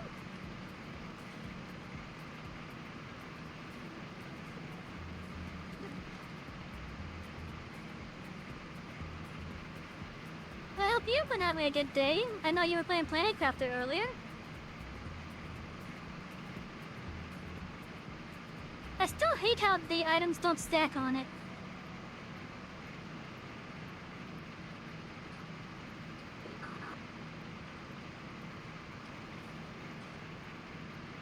Oh, Nim, shut up.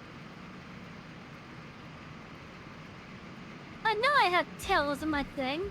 I'm just doing 7 a day. God damn.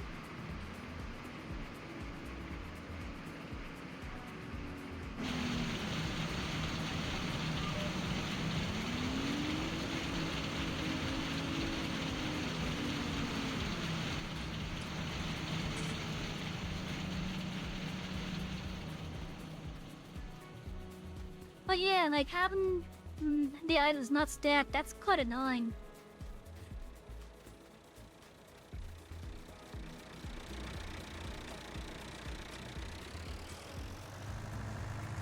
I am curious, however, going back to what I was talking about with Project Zomboid and such.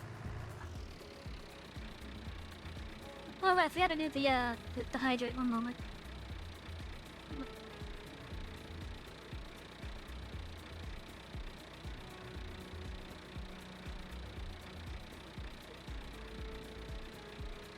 Wait, going back to Project Zomboid, I think Project Zomboid has a perfect setting for roleplay stuff.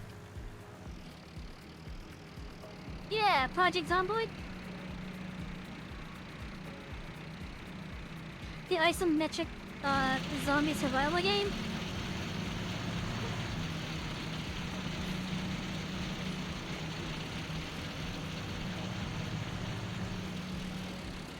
I think it has the perfect opportunity for really good roleplay servers.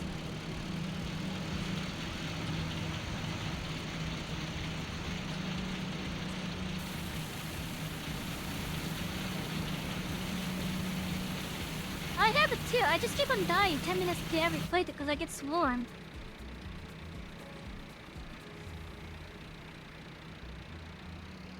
And because I keep on getting swarmed, I kind of stopped playing it.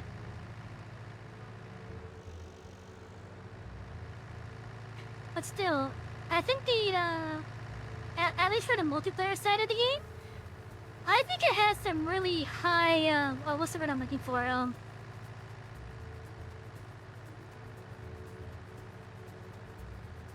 shit, what's the word I'm looking for?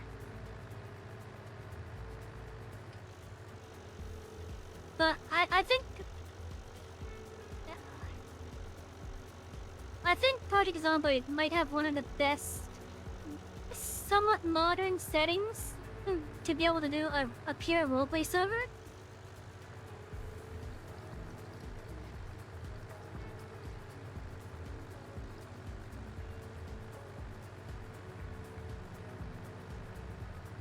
But I don't know if the base game even allows that properly.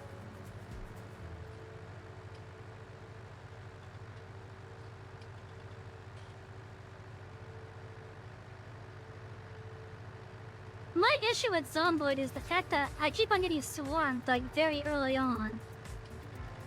Like every time I've tried to play with different characters and such, I just keep on getting really bad RNG where I end up getting swarmed.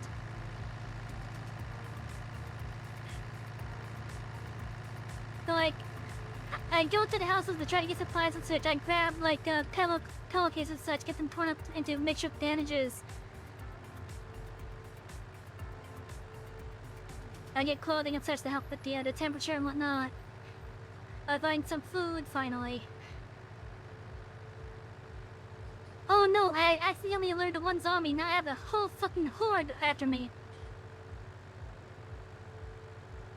I get away from it by jumping over a fence. Oh my god, there's not a horde on the other side of this fence, what the hell?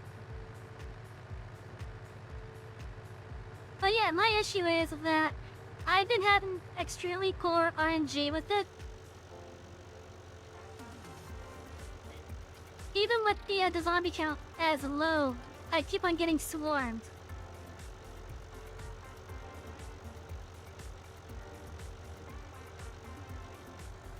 And it's because of that, I just don't exactly want to do Zomboid anymore.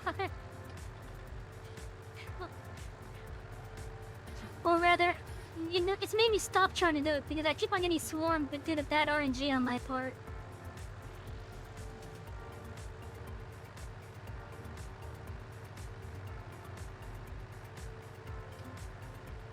What roleplay exactly? basically like a general slice of life type of roleplay, really.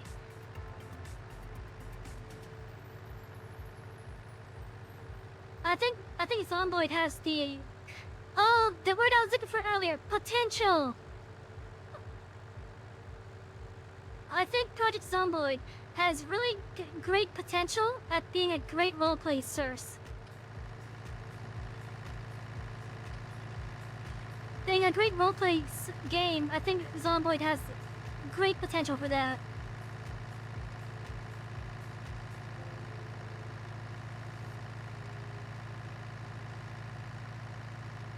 Why was that word avoiding me earlier, I wonder?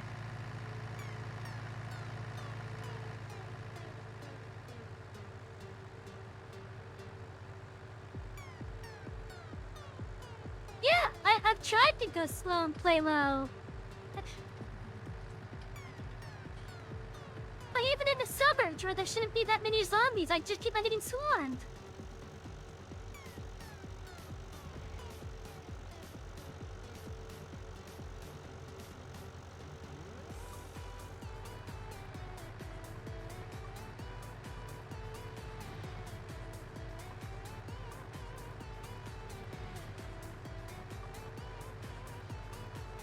Like, even playing where the utility shutoff is like 6 months in the future. So, like, even when I play with all the utilities on still, meaning 6 months until they turn off, just to get myself like all situated in. Because of that RNG, I keep on getting swarmed, even when I'm just trying to like go slow through like a neighborhood and such.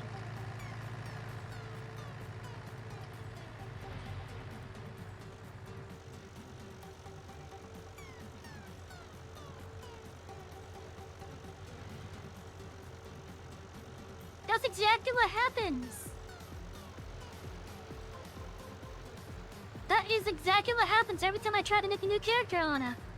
Like 10 minutes in, at most of the time, is when I start getting swarmed.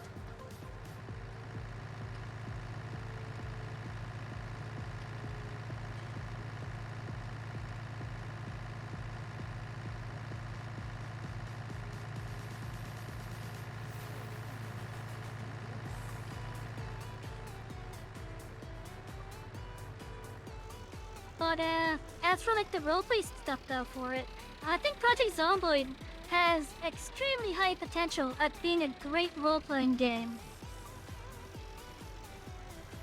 Like even on a server type of basis, where there's no zombie apocalypse, it's just a slice of life type of roleplay. I think it has the best potential out of most games.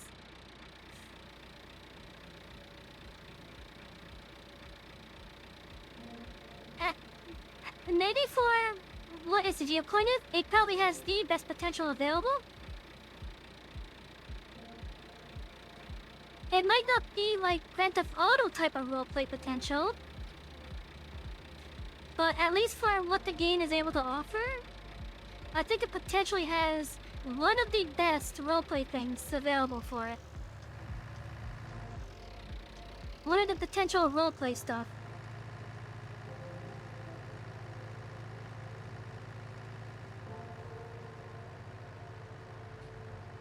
And I'd be down for doing a slice of life type of roleplay on it.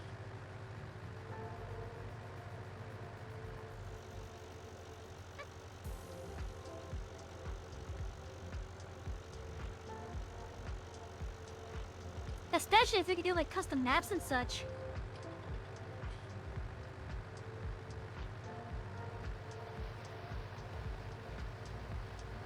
In fact, one of the things I've been wanting to do for Project Zomboid is make my own map.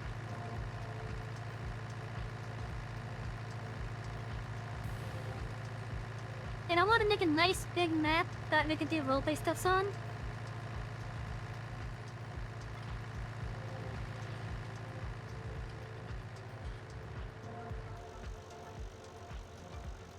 Only have one start area on it being like a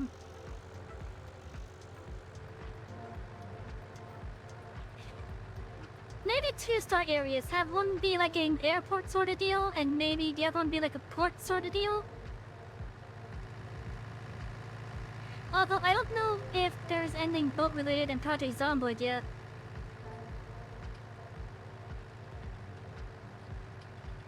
Because if there is stuff like that, they could probably have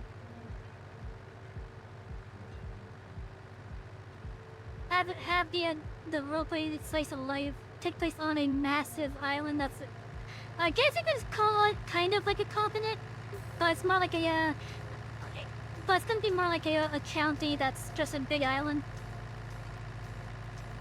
Yeah. Yeah, excuse me.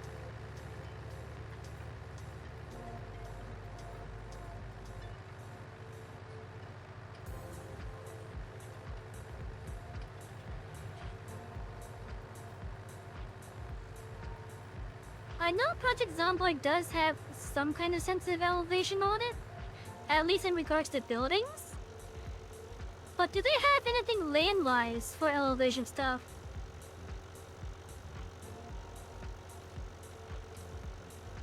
Because it would be nice to be able to have, like, even if it's just mock mountains, just like, at least something representing like a height difference with the natural land.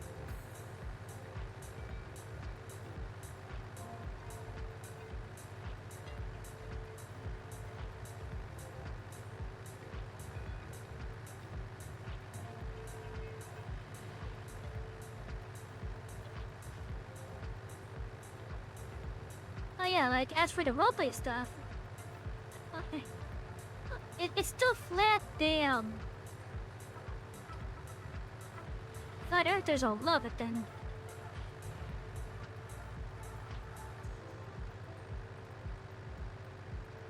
There has to be a way to mimic... There has to be a way to mimic elevation, at least in Zomboid somehow.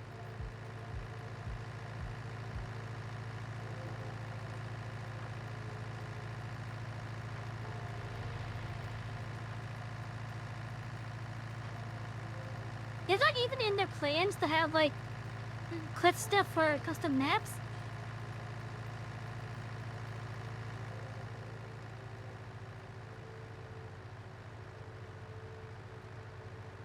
Cause, like, given that Zomboid is a 2D isometric with 3D character models, I would not be opposed to cliff systems in it that are like similar to how it is in like Factorio or even Command and Conquer, Tiberian Sun, and Red Alert 2.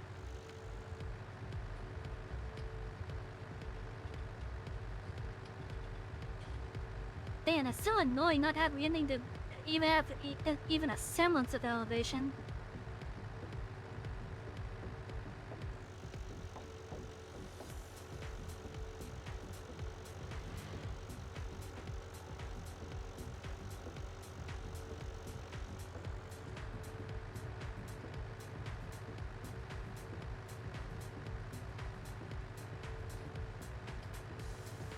It might just have to be a thing where,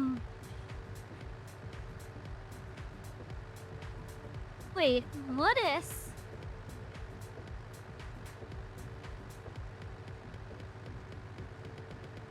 Are there any mods that add custom building stuffs?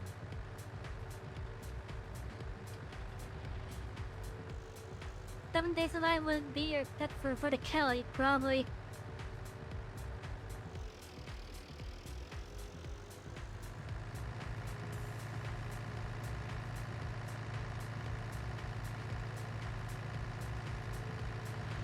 Oh yeah, for Project Zomboid, are there mods that add custom building stuff, like custom walls, for example?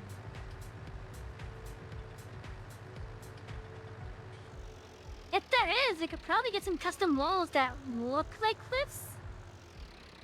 Preferably acting as a one directional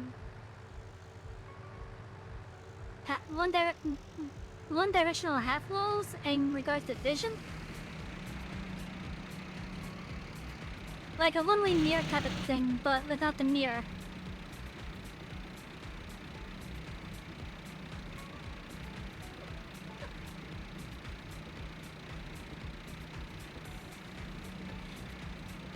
Because I'm thinking, if we could get a mod that has custom building stuffs, in which it has custom modes that look like natural cliffs and such, assuming it acts as a one-way mirror in regards to vision, I think that could probably be a nice alternative.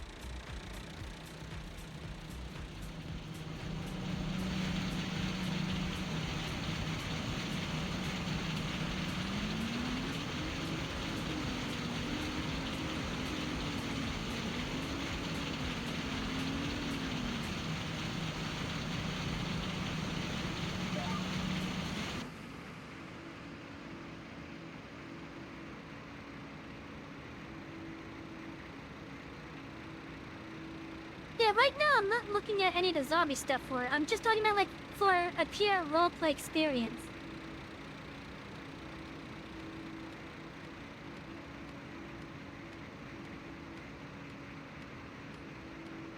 Because I think if there are mods that have walls that look like cliffs and such, I think that would probably help, as long as those things act as one-way windows.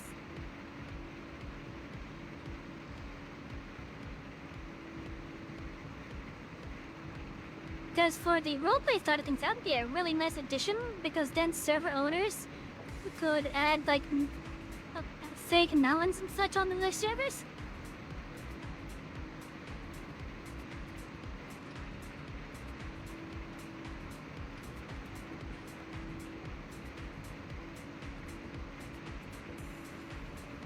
Because if it's a pure roleplay server, it doesn't need zombies at all.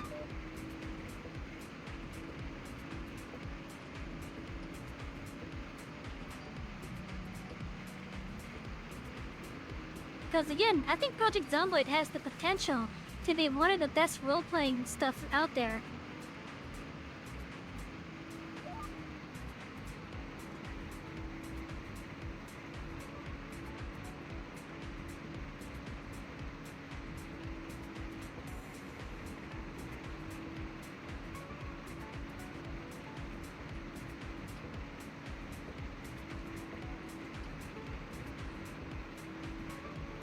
You know, chat, I don't think I'm gonna finish this field until, I think this field might take up the rest of the stream somehow.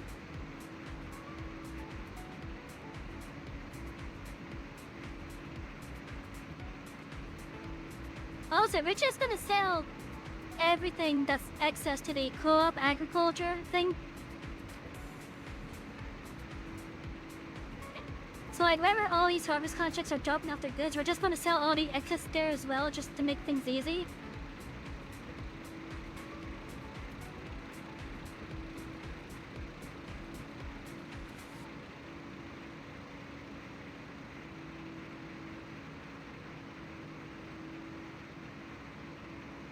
I gotta get this thing some maintenance.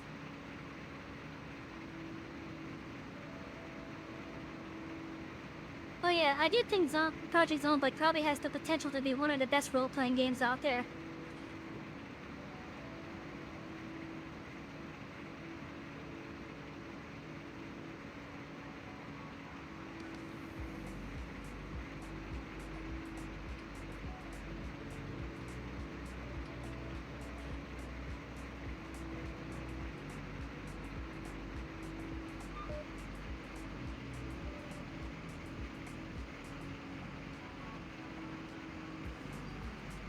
And considering that's one of the more popular ones, I think, right?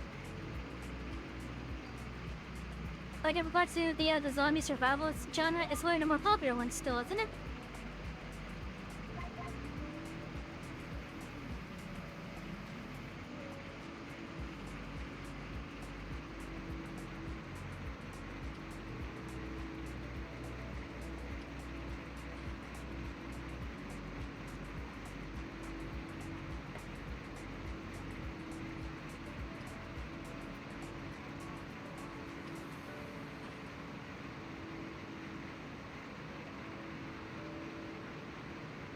I know for a long time they've been saying that they're going to be adding a creative mode to the game. Has that been added yet?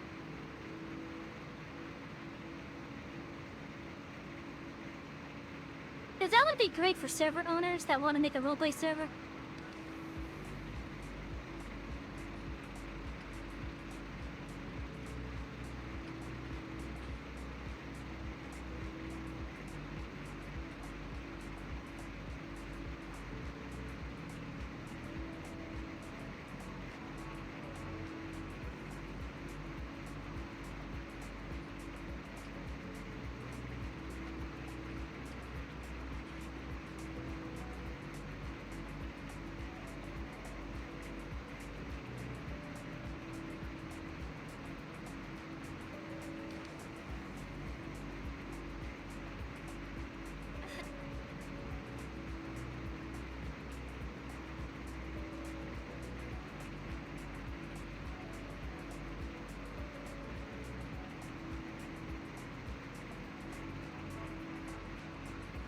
So I guess you're saying they partly added it then?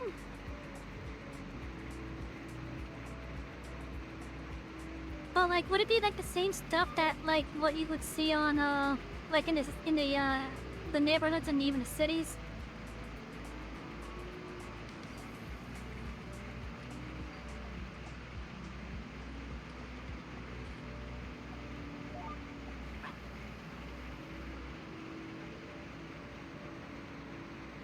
Like, what if I wanted to make a exact copy of this one house that's over there in that picket fence area? Would that be possible? At least for the structure itself?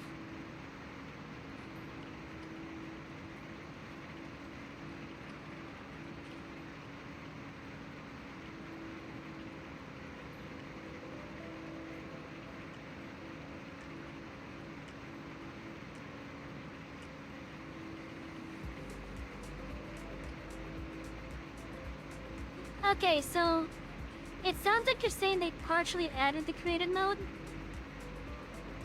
Would I be able to take, for example, like a one-to-one copy of like one of the houses in the neighborhoods, for example?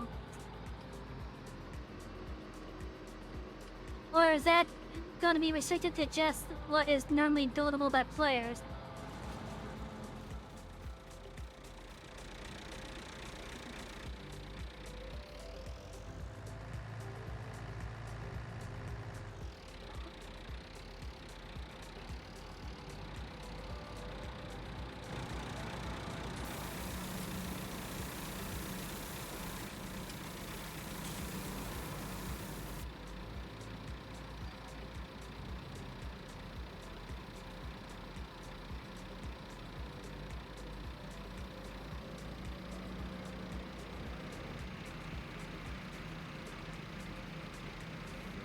You never use the debug mode for that, so you don't know? Damn.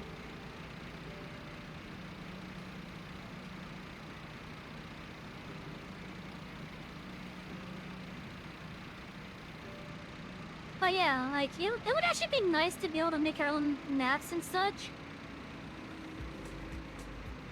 That doesn't involve needing to do, like, use, like, 3 programs to do a... Because when I last tried to do a map and such, I needed tiled, I needed one of the paint programs, and I needed something else. What was it? Oh, at least I thought I needed something else. Maybe it was just tiled and the paint thing.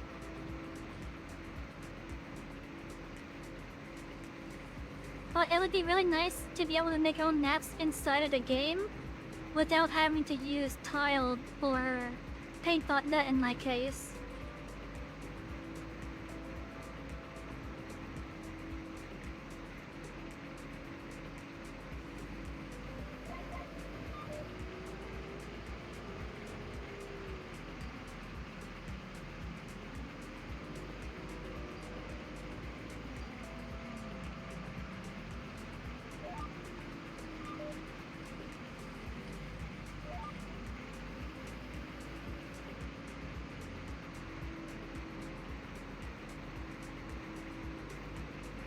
But yeah, I had to make like, if I remember correctly,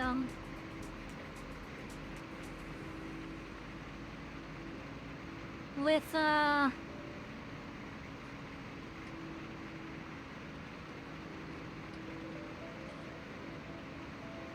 with the paint program, I had to make like 3 different versions of the same map.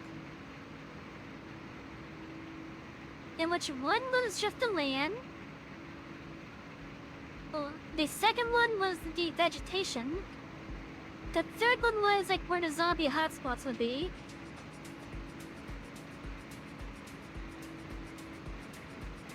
And then for tile was used for like making the pre-fab houses and such.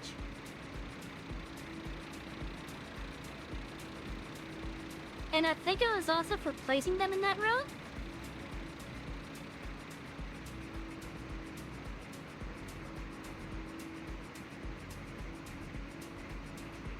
Regardless, it was quite annoying.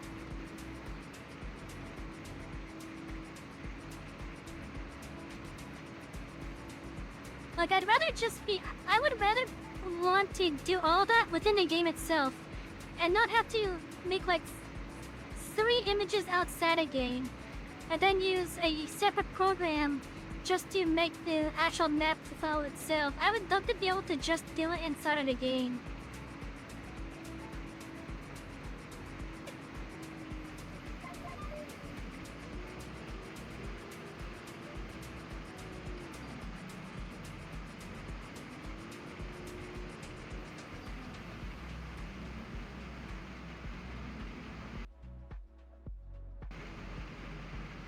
Oh, I hit the Windows key accidentally.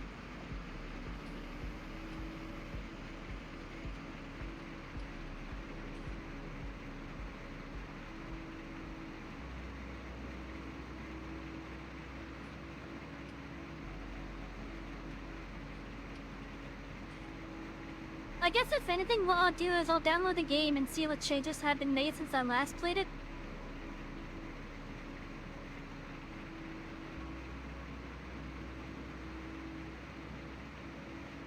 But I'm not going to be playing it seriously as it is.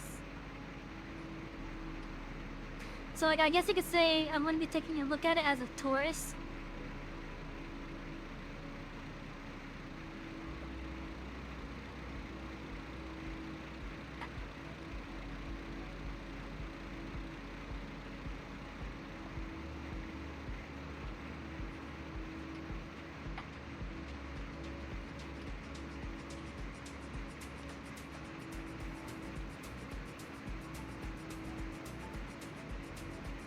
Still though, I think it would probably be like a really great role-playing experience for like pure roleplay servers.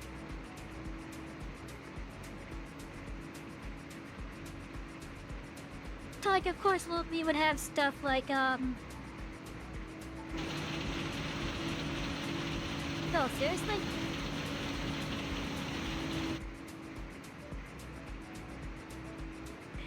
Like, of course, just so that people are able to survive, there would be like a, I guess a server-controlled store or something?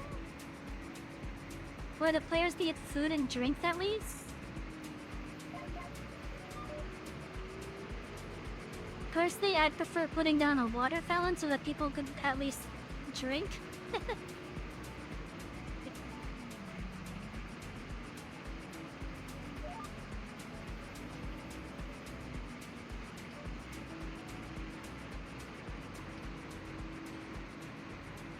Because at least that'd be free of water then.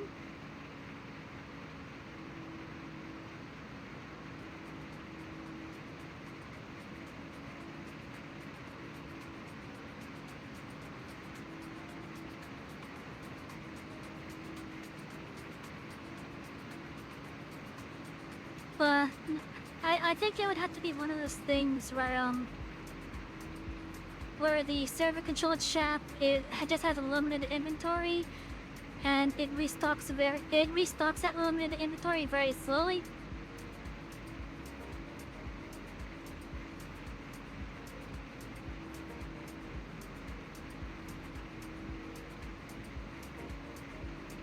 And since I would want it to be like a pure roleplay server that's a slice of life type of deal, of course I want there to be players that decide to do like shopkeepers and whatnot, like grocery stores ran by players.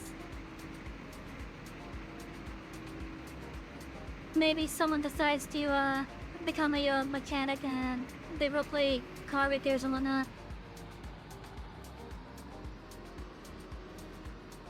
God damn, this thing's filling up. Always surprises me every freaking time.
Yeah, I think it would. I think it does have the potential to be one of the best role-playing things.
The heck?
Well, the downside about the field that we're currently working is it's on the exact other side of the map from where we gotta turn in the crop.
I'm gonna have to explore to see like what coding mods they have available now for a roleplay perspective.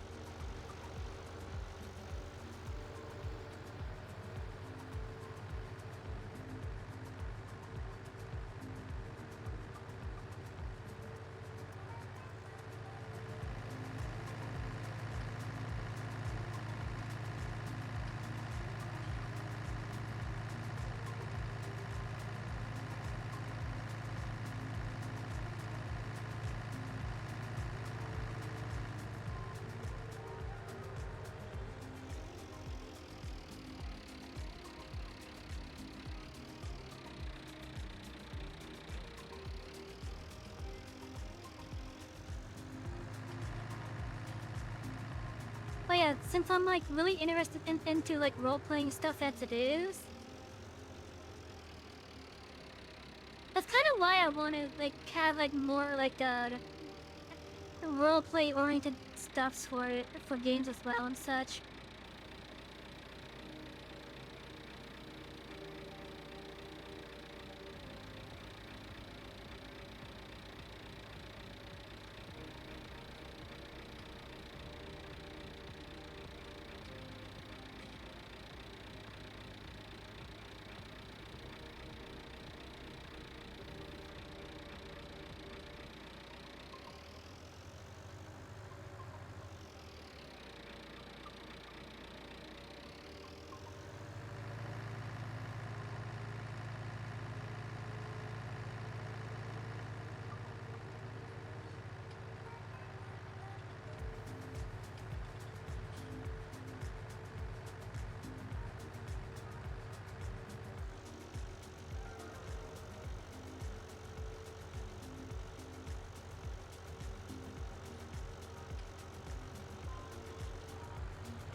Like maybe there's something that we could put in to make it look like there's elevation at least.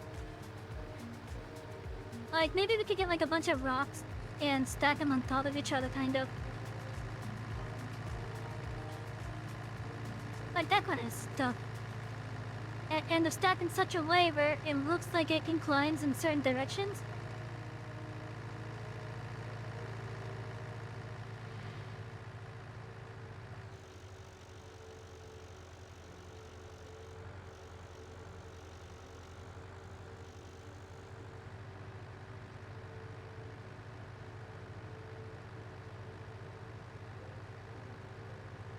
Kinda wish I had a little bit more time, but sad that I don't. I only had 20 minutes left to stream. So like, I could do a quick look after the stream, but I gotta get ready for bed after the stream, sadly.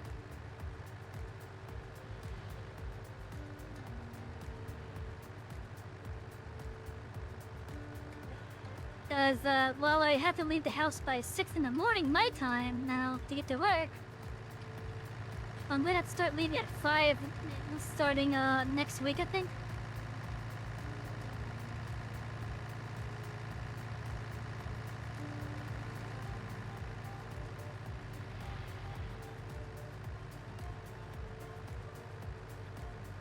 Or rather 4:40, but still. And if it wasn't for the fact that the freaking buses to make the whole 20-minute commute a fucking hour long,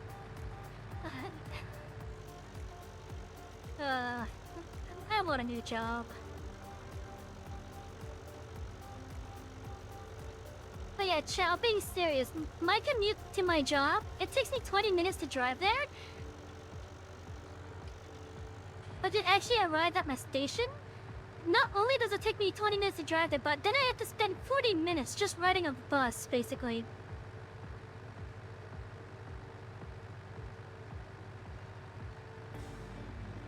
Meanwhile, if I opt to spend $15 a day, I could get there in 20 minutes.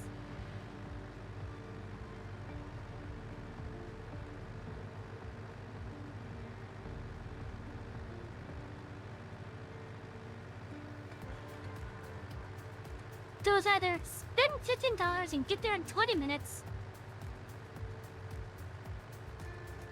or save as much money as you possibly can and take an hour to get there just because the buses like to be slow.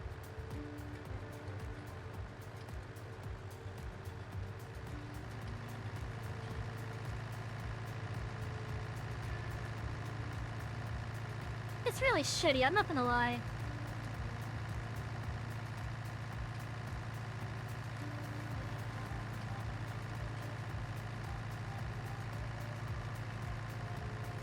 Personally, I wish we were allowed to park in the damn parking garage next to the damn things.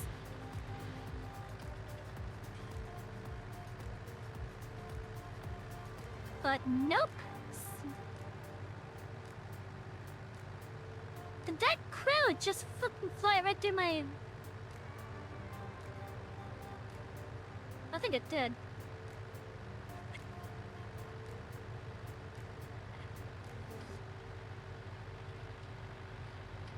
Oh yeah, I would love to use the parking garage, but sadly, that would cost me $15 and I don't have that to spend every day.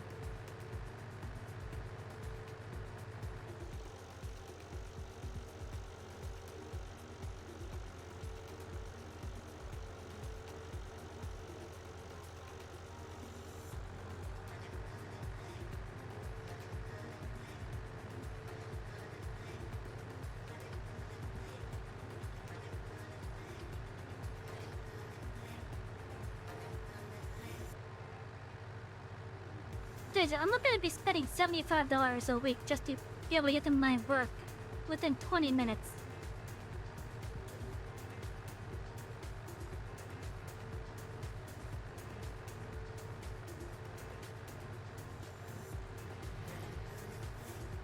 Like, if I was making more money, then sure I would.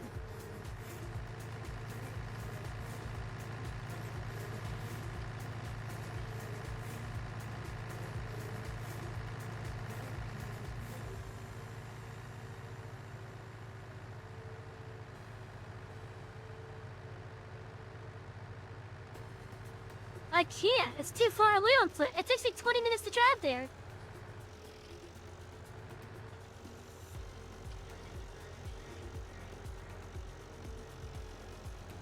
It takes me 20 minutes to drive there. You think I'm gonna get there within an hour on foot?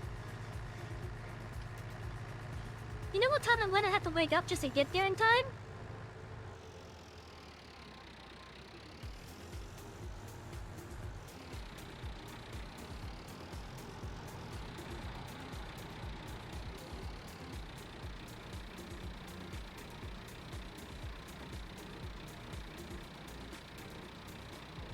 Walking there is out of the question. Because it's where I live. It's on the other side of the developed portion of the county.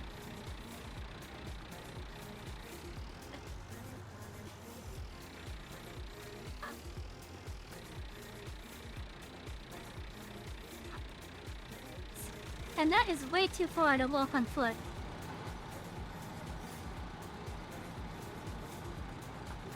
Especially considering the fact that what I do is labor intensive to begin with. You think I want to walk all the way back after 8 hours of walking around to begin with?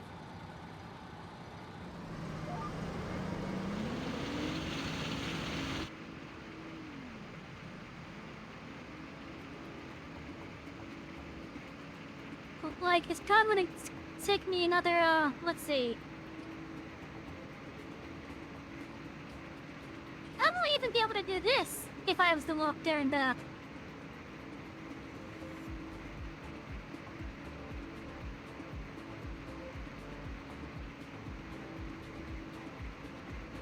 Seriously, I remember back in my high school days because sometimes I chose to walk home.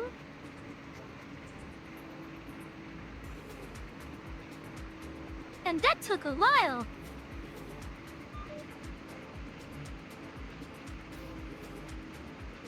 Like, my high school gets out at 3. My high school got out at 3 p.m. I didn't get home until I closed like 5.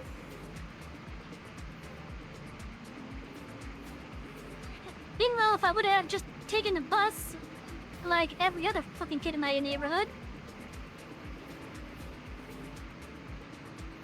I would have been able to be home within, like, before 4.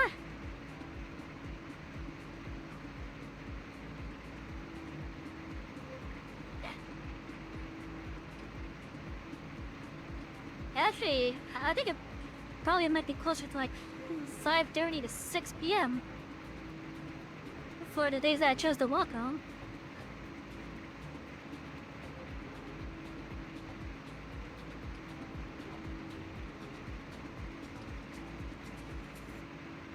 Also, thank you for the head pats. I know I didn't say anything, but thank you for the head pats.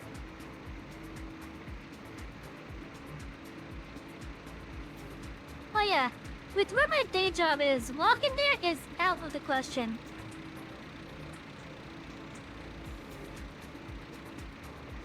Maybe if my job was like almost next door to where I currently live, then maybe I'd walk.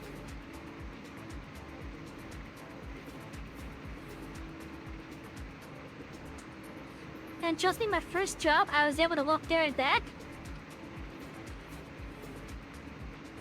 And it was even faster when I went along the canal behind where I used to live.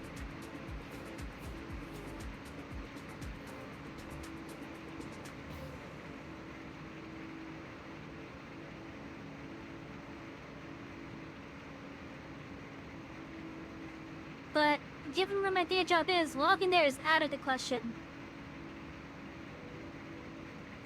Maybe if I looked over where my day job was, it'd be a different story.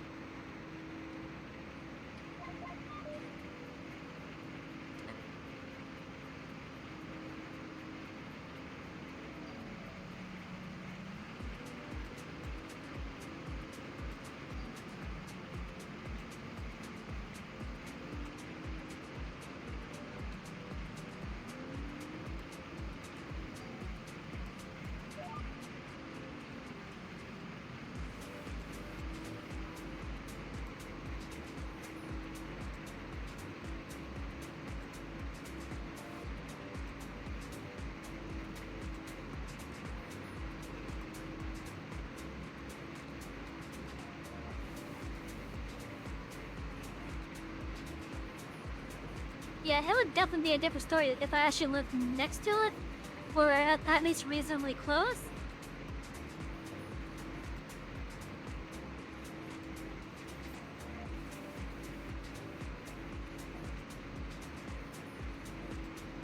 And as is, I'm already annoyed enough as it is, because it takes me an hour to get to my day job when it's a 20-minute drive.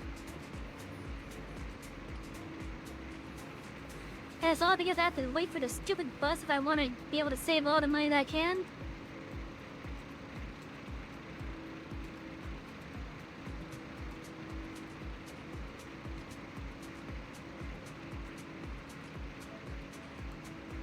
Like, there's no place where I could park over there at where I work and get there at a reasonable time by walking the rest of the way without paying money.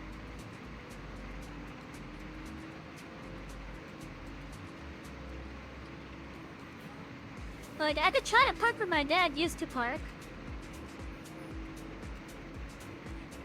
But unfortunately, if I wanted to get to work at a decent amount of time parking there, it would still cost me money, likely. It would cost me money and time that I don't want to spend going to that shithole.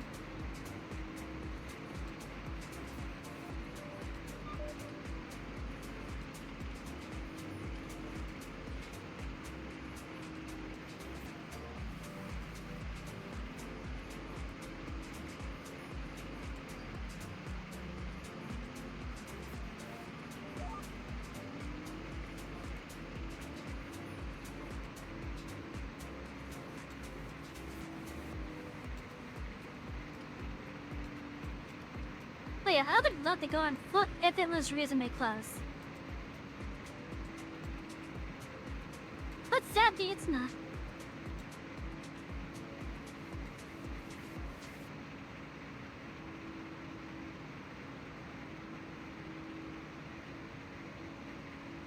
Hi, Peaches.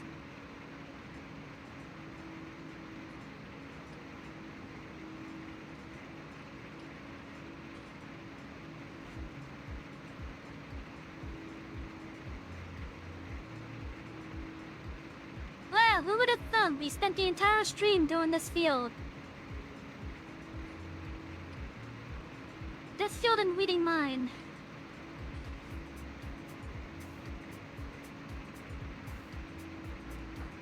I need a harvester with a bigger header. And bigger capacity.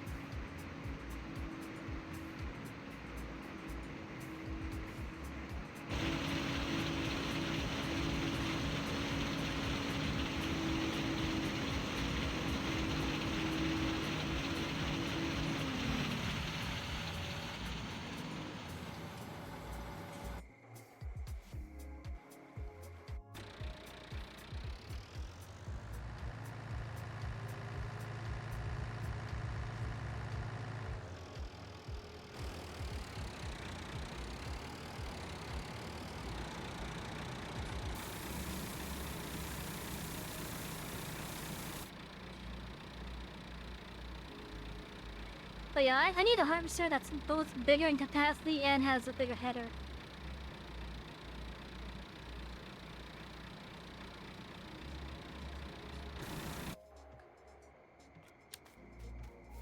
You know, let's check up on the bee stuffs.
That's only done one.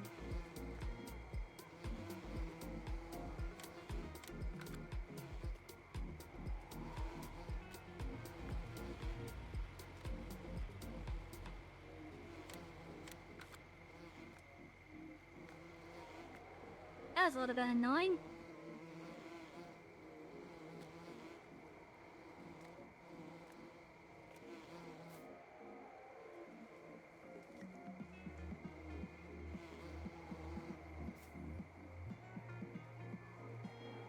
I need to get more boxes.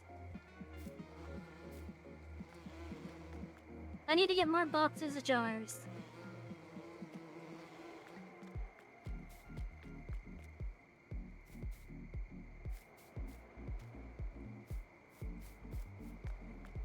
I'm honestly thankful that I started the beast up because this is giving me at least a steady income.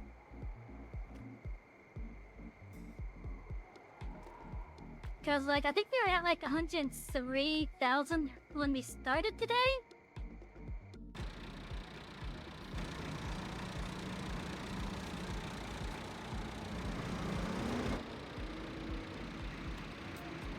And now we're at 117.5 minus the 1.1 that I spent earlier to get the tipper for the chariot.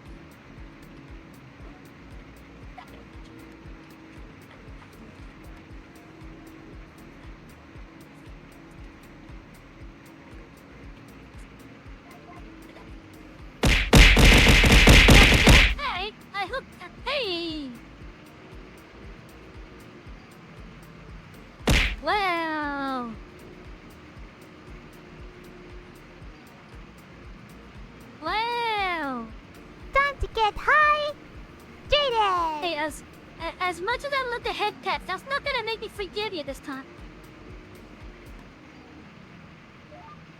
I did a hydrate at least.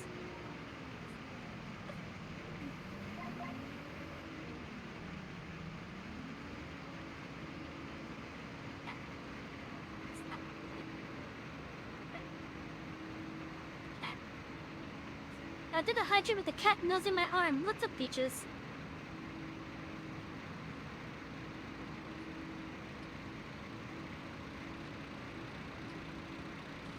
Oh, I love cookies.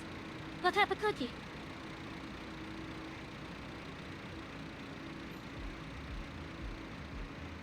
It better be a nice warm one that's able to fall apart in my mouth.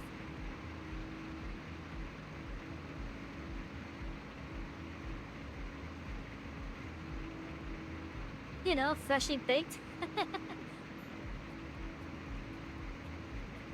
Oh, freshly baked chocolate chip. That would be nice.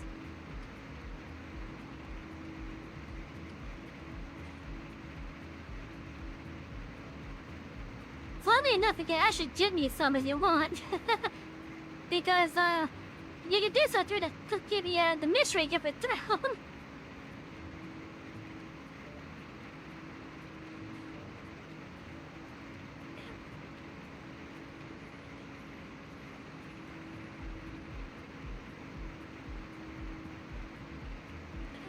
That's actually really interesting how, that timer went off just as we were talking about potentially giving me cookies as an apology.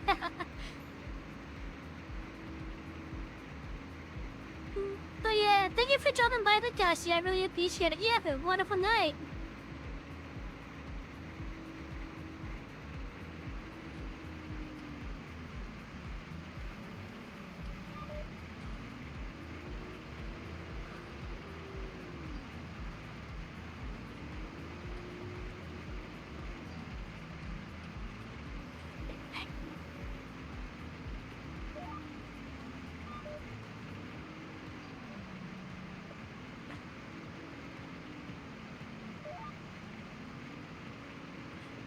Oh, well, looking at the time.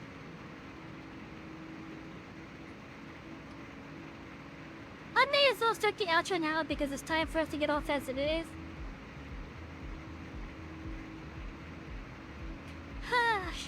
So, first off, before I do the normal outro, I do want to thank everyone that came by, whether you're a chatter or a lurker. You guys being here is all that I really ask for. Because you guys being here, it helps out more than you think. It helps grant visibility to the stream. Even if you're just lurking, it helps out with the viewer count in that regard.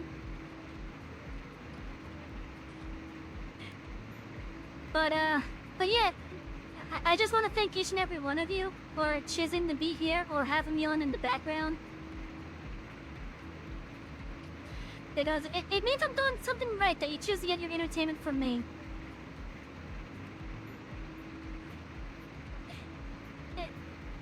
Truth to be told, it makes me feel honored that you choose to have me on as your entertainment.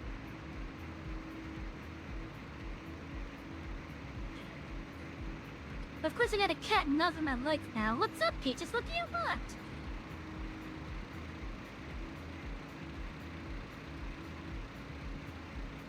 You're acting like I don't give you any attention at all, but I do.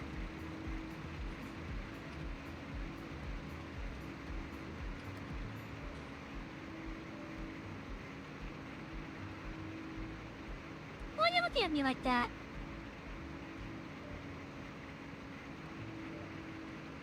You're a little silly, you know that, Peaches?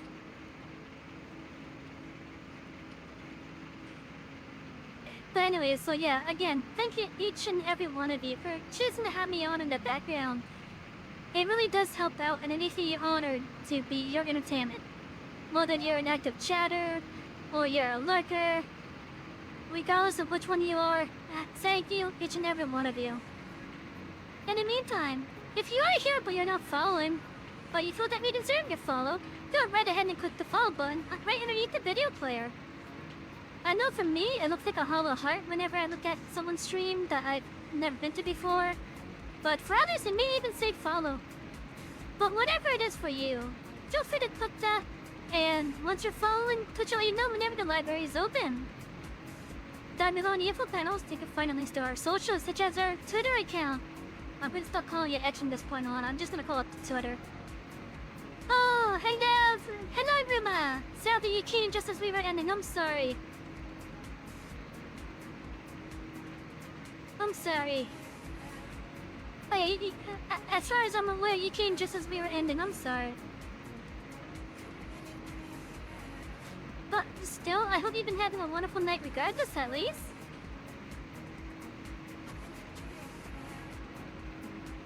Oh yeah, so chat, if you feel that we deserve to follow, go right ahead and hit that follow button right below the video player. Down below in the info panels, as well as the adult section, you can find links to our socials, our Twitter account, our YouTube bot archive, and our Discord community. I hope to see you on all those platforms in the future. If you wish to help support the channel even more than just being here, you can do so in a variety of ways, such as sharing some bits, maybe even dropping a sub. You can contribute to some hardware upgrades that we want with our Tron wishlist, even send us mystery gifts to it. Or you can help contribute to our outfit fund by buying us some coffees. But all we do that is show that we deserve that little bit of extra. In the meantime though, I hope you all have enjoyed your night here with me tonight. I know I had a nice relaxing night as it was, and I hope to see you guys on our next stream, which is going to be on, Thursday. And I believe that's it for Final Fantasy XIV.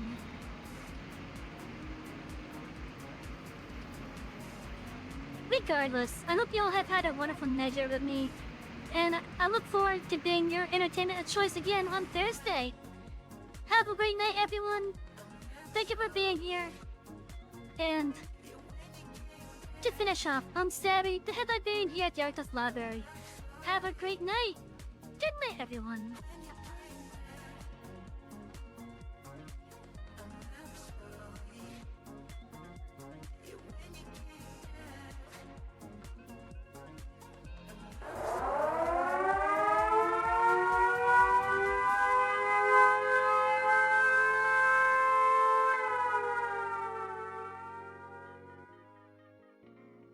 Oh no.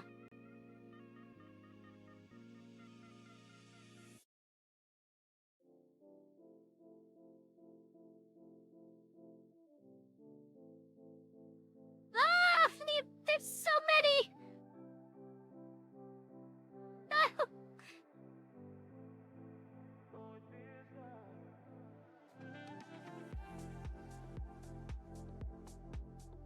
How'd they even get over here?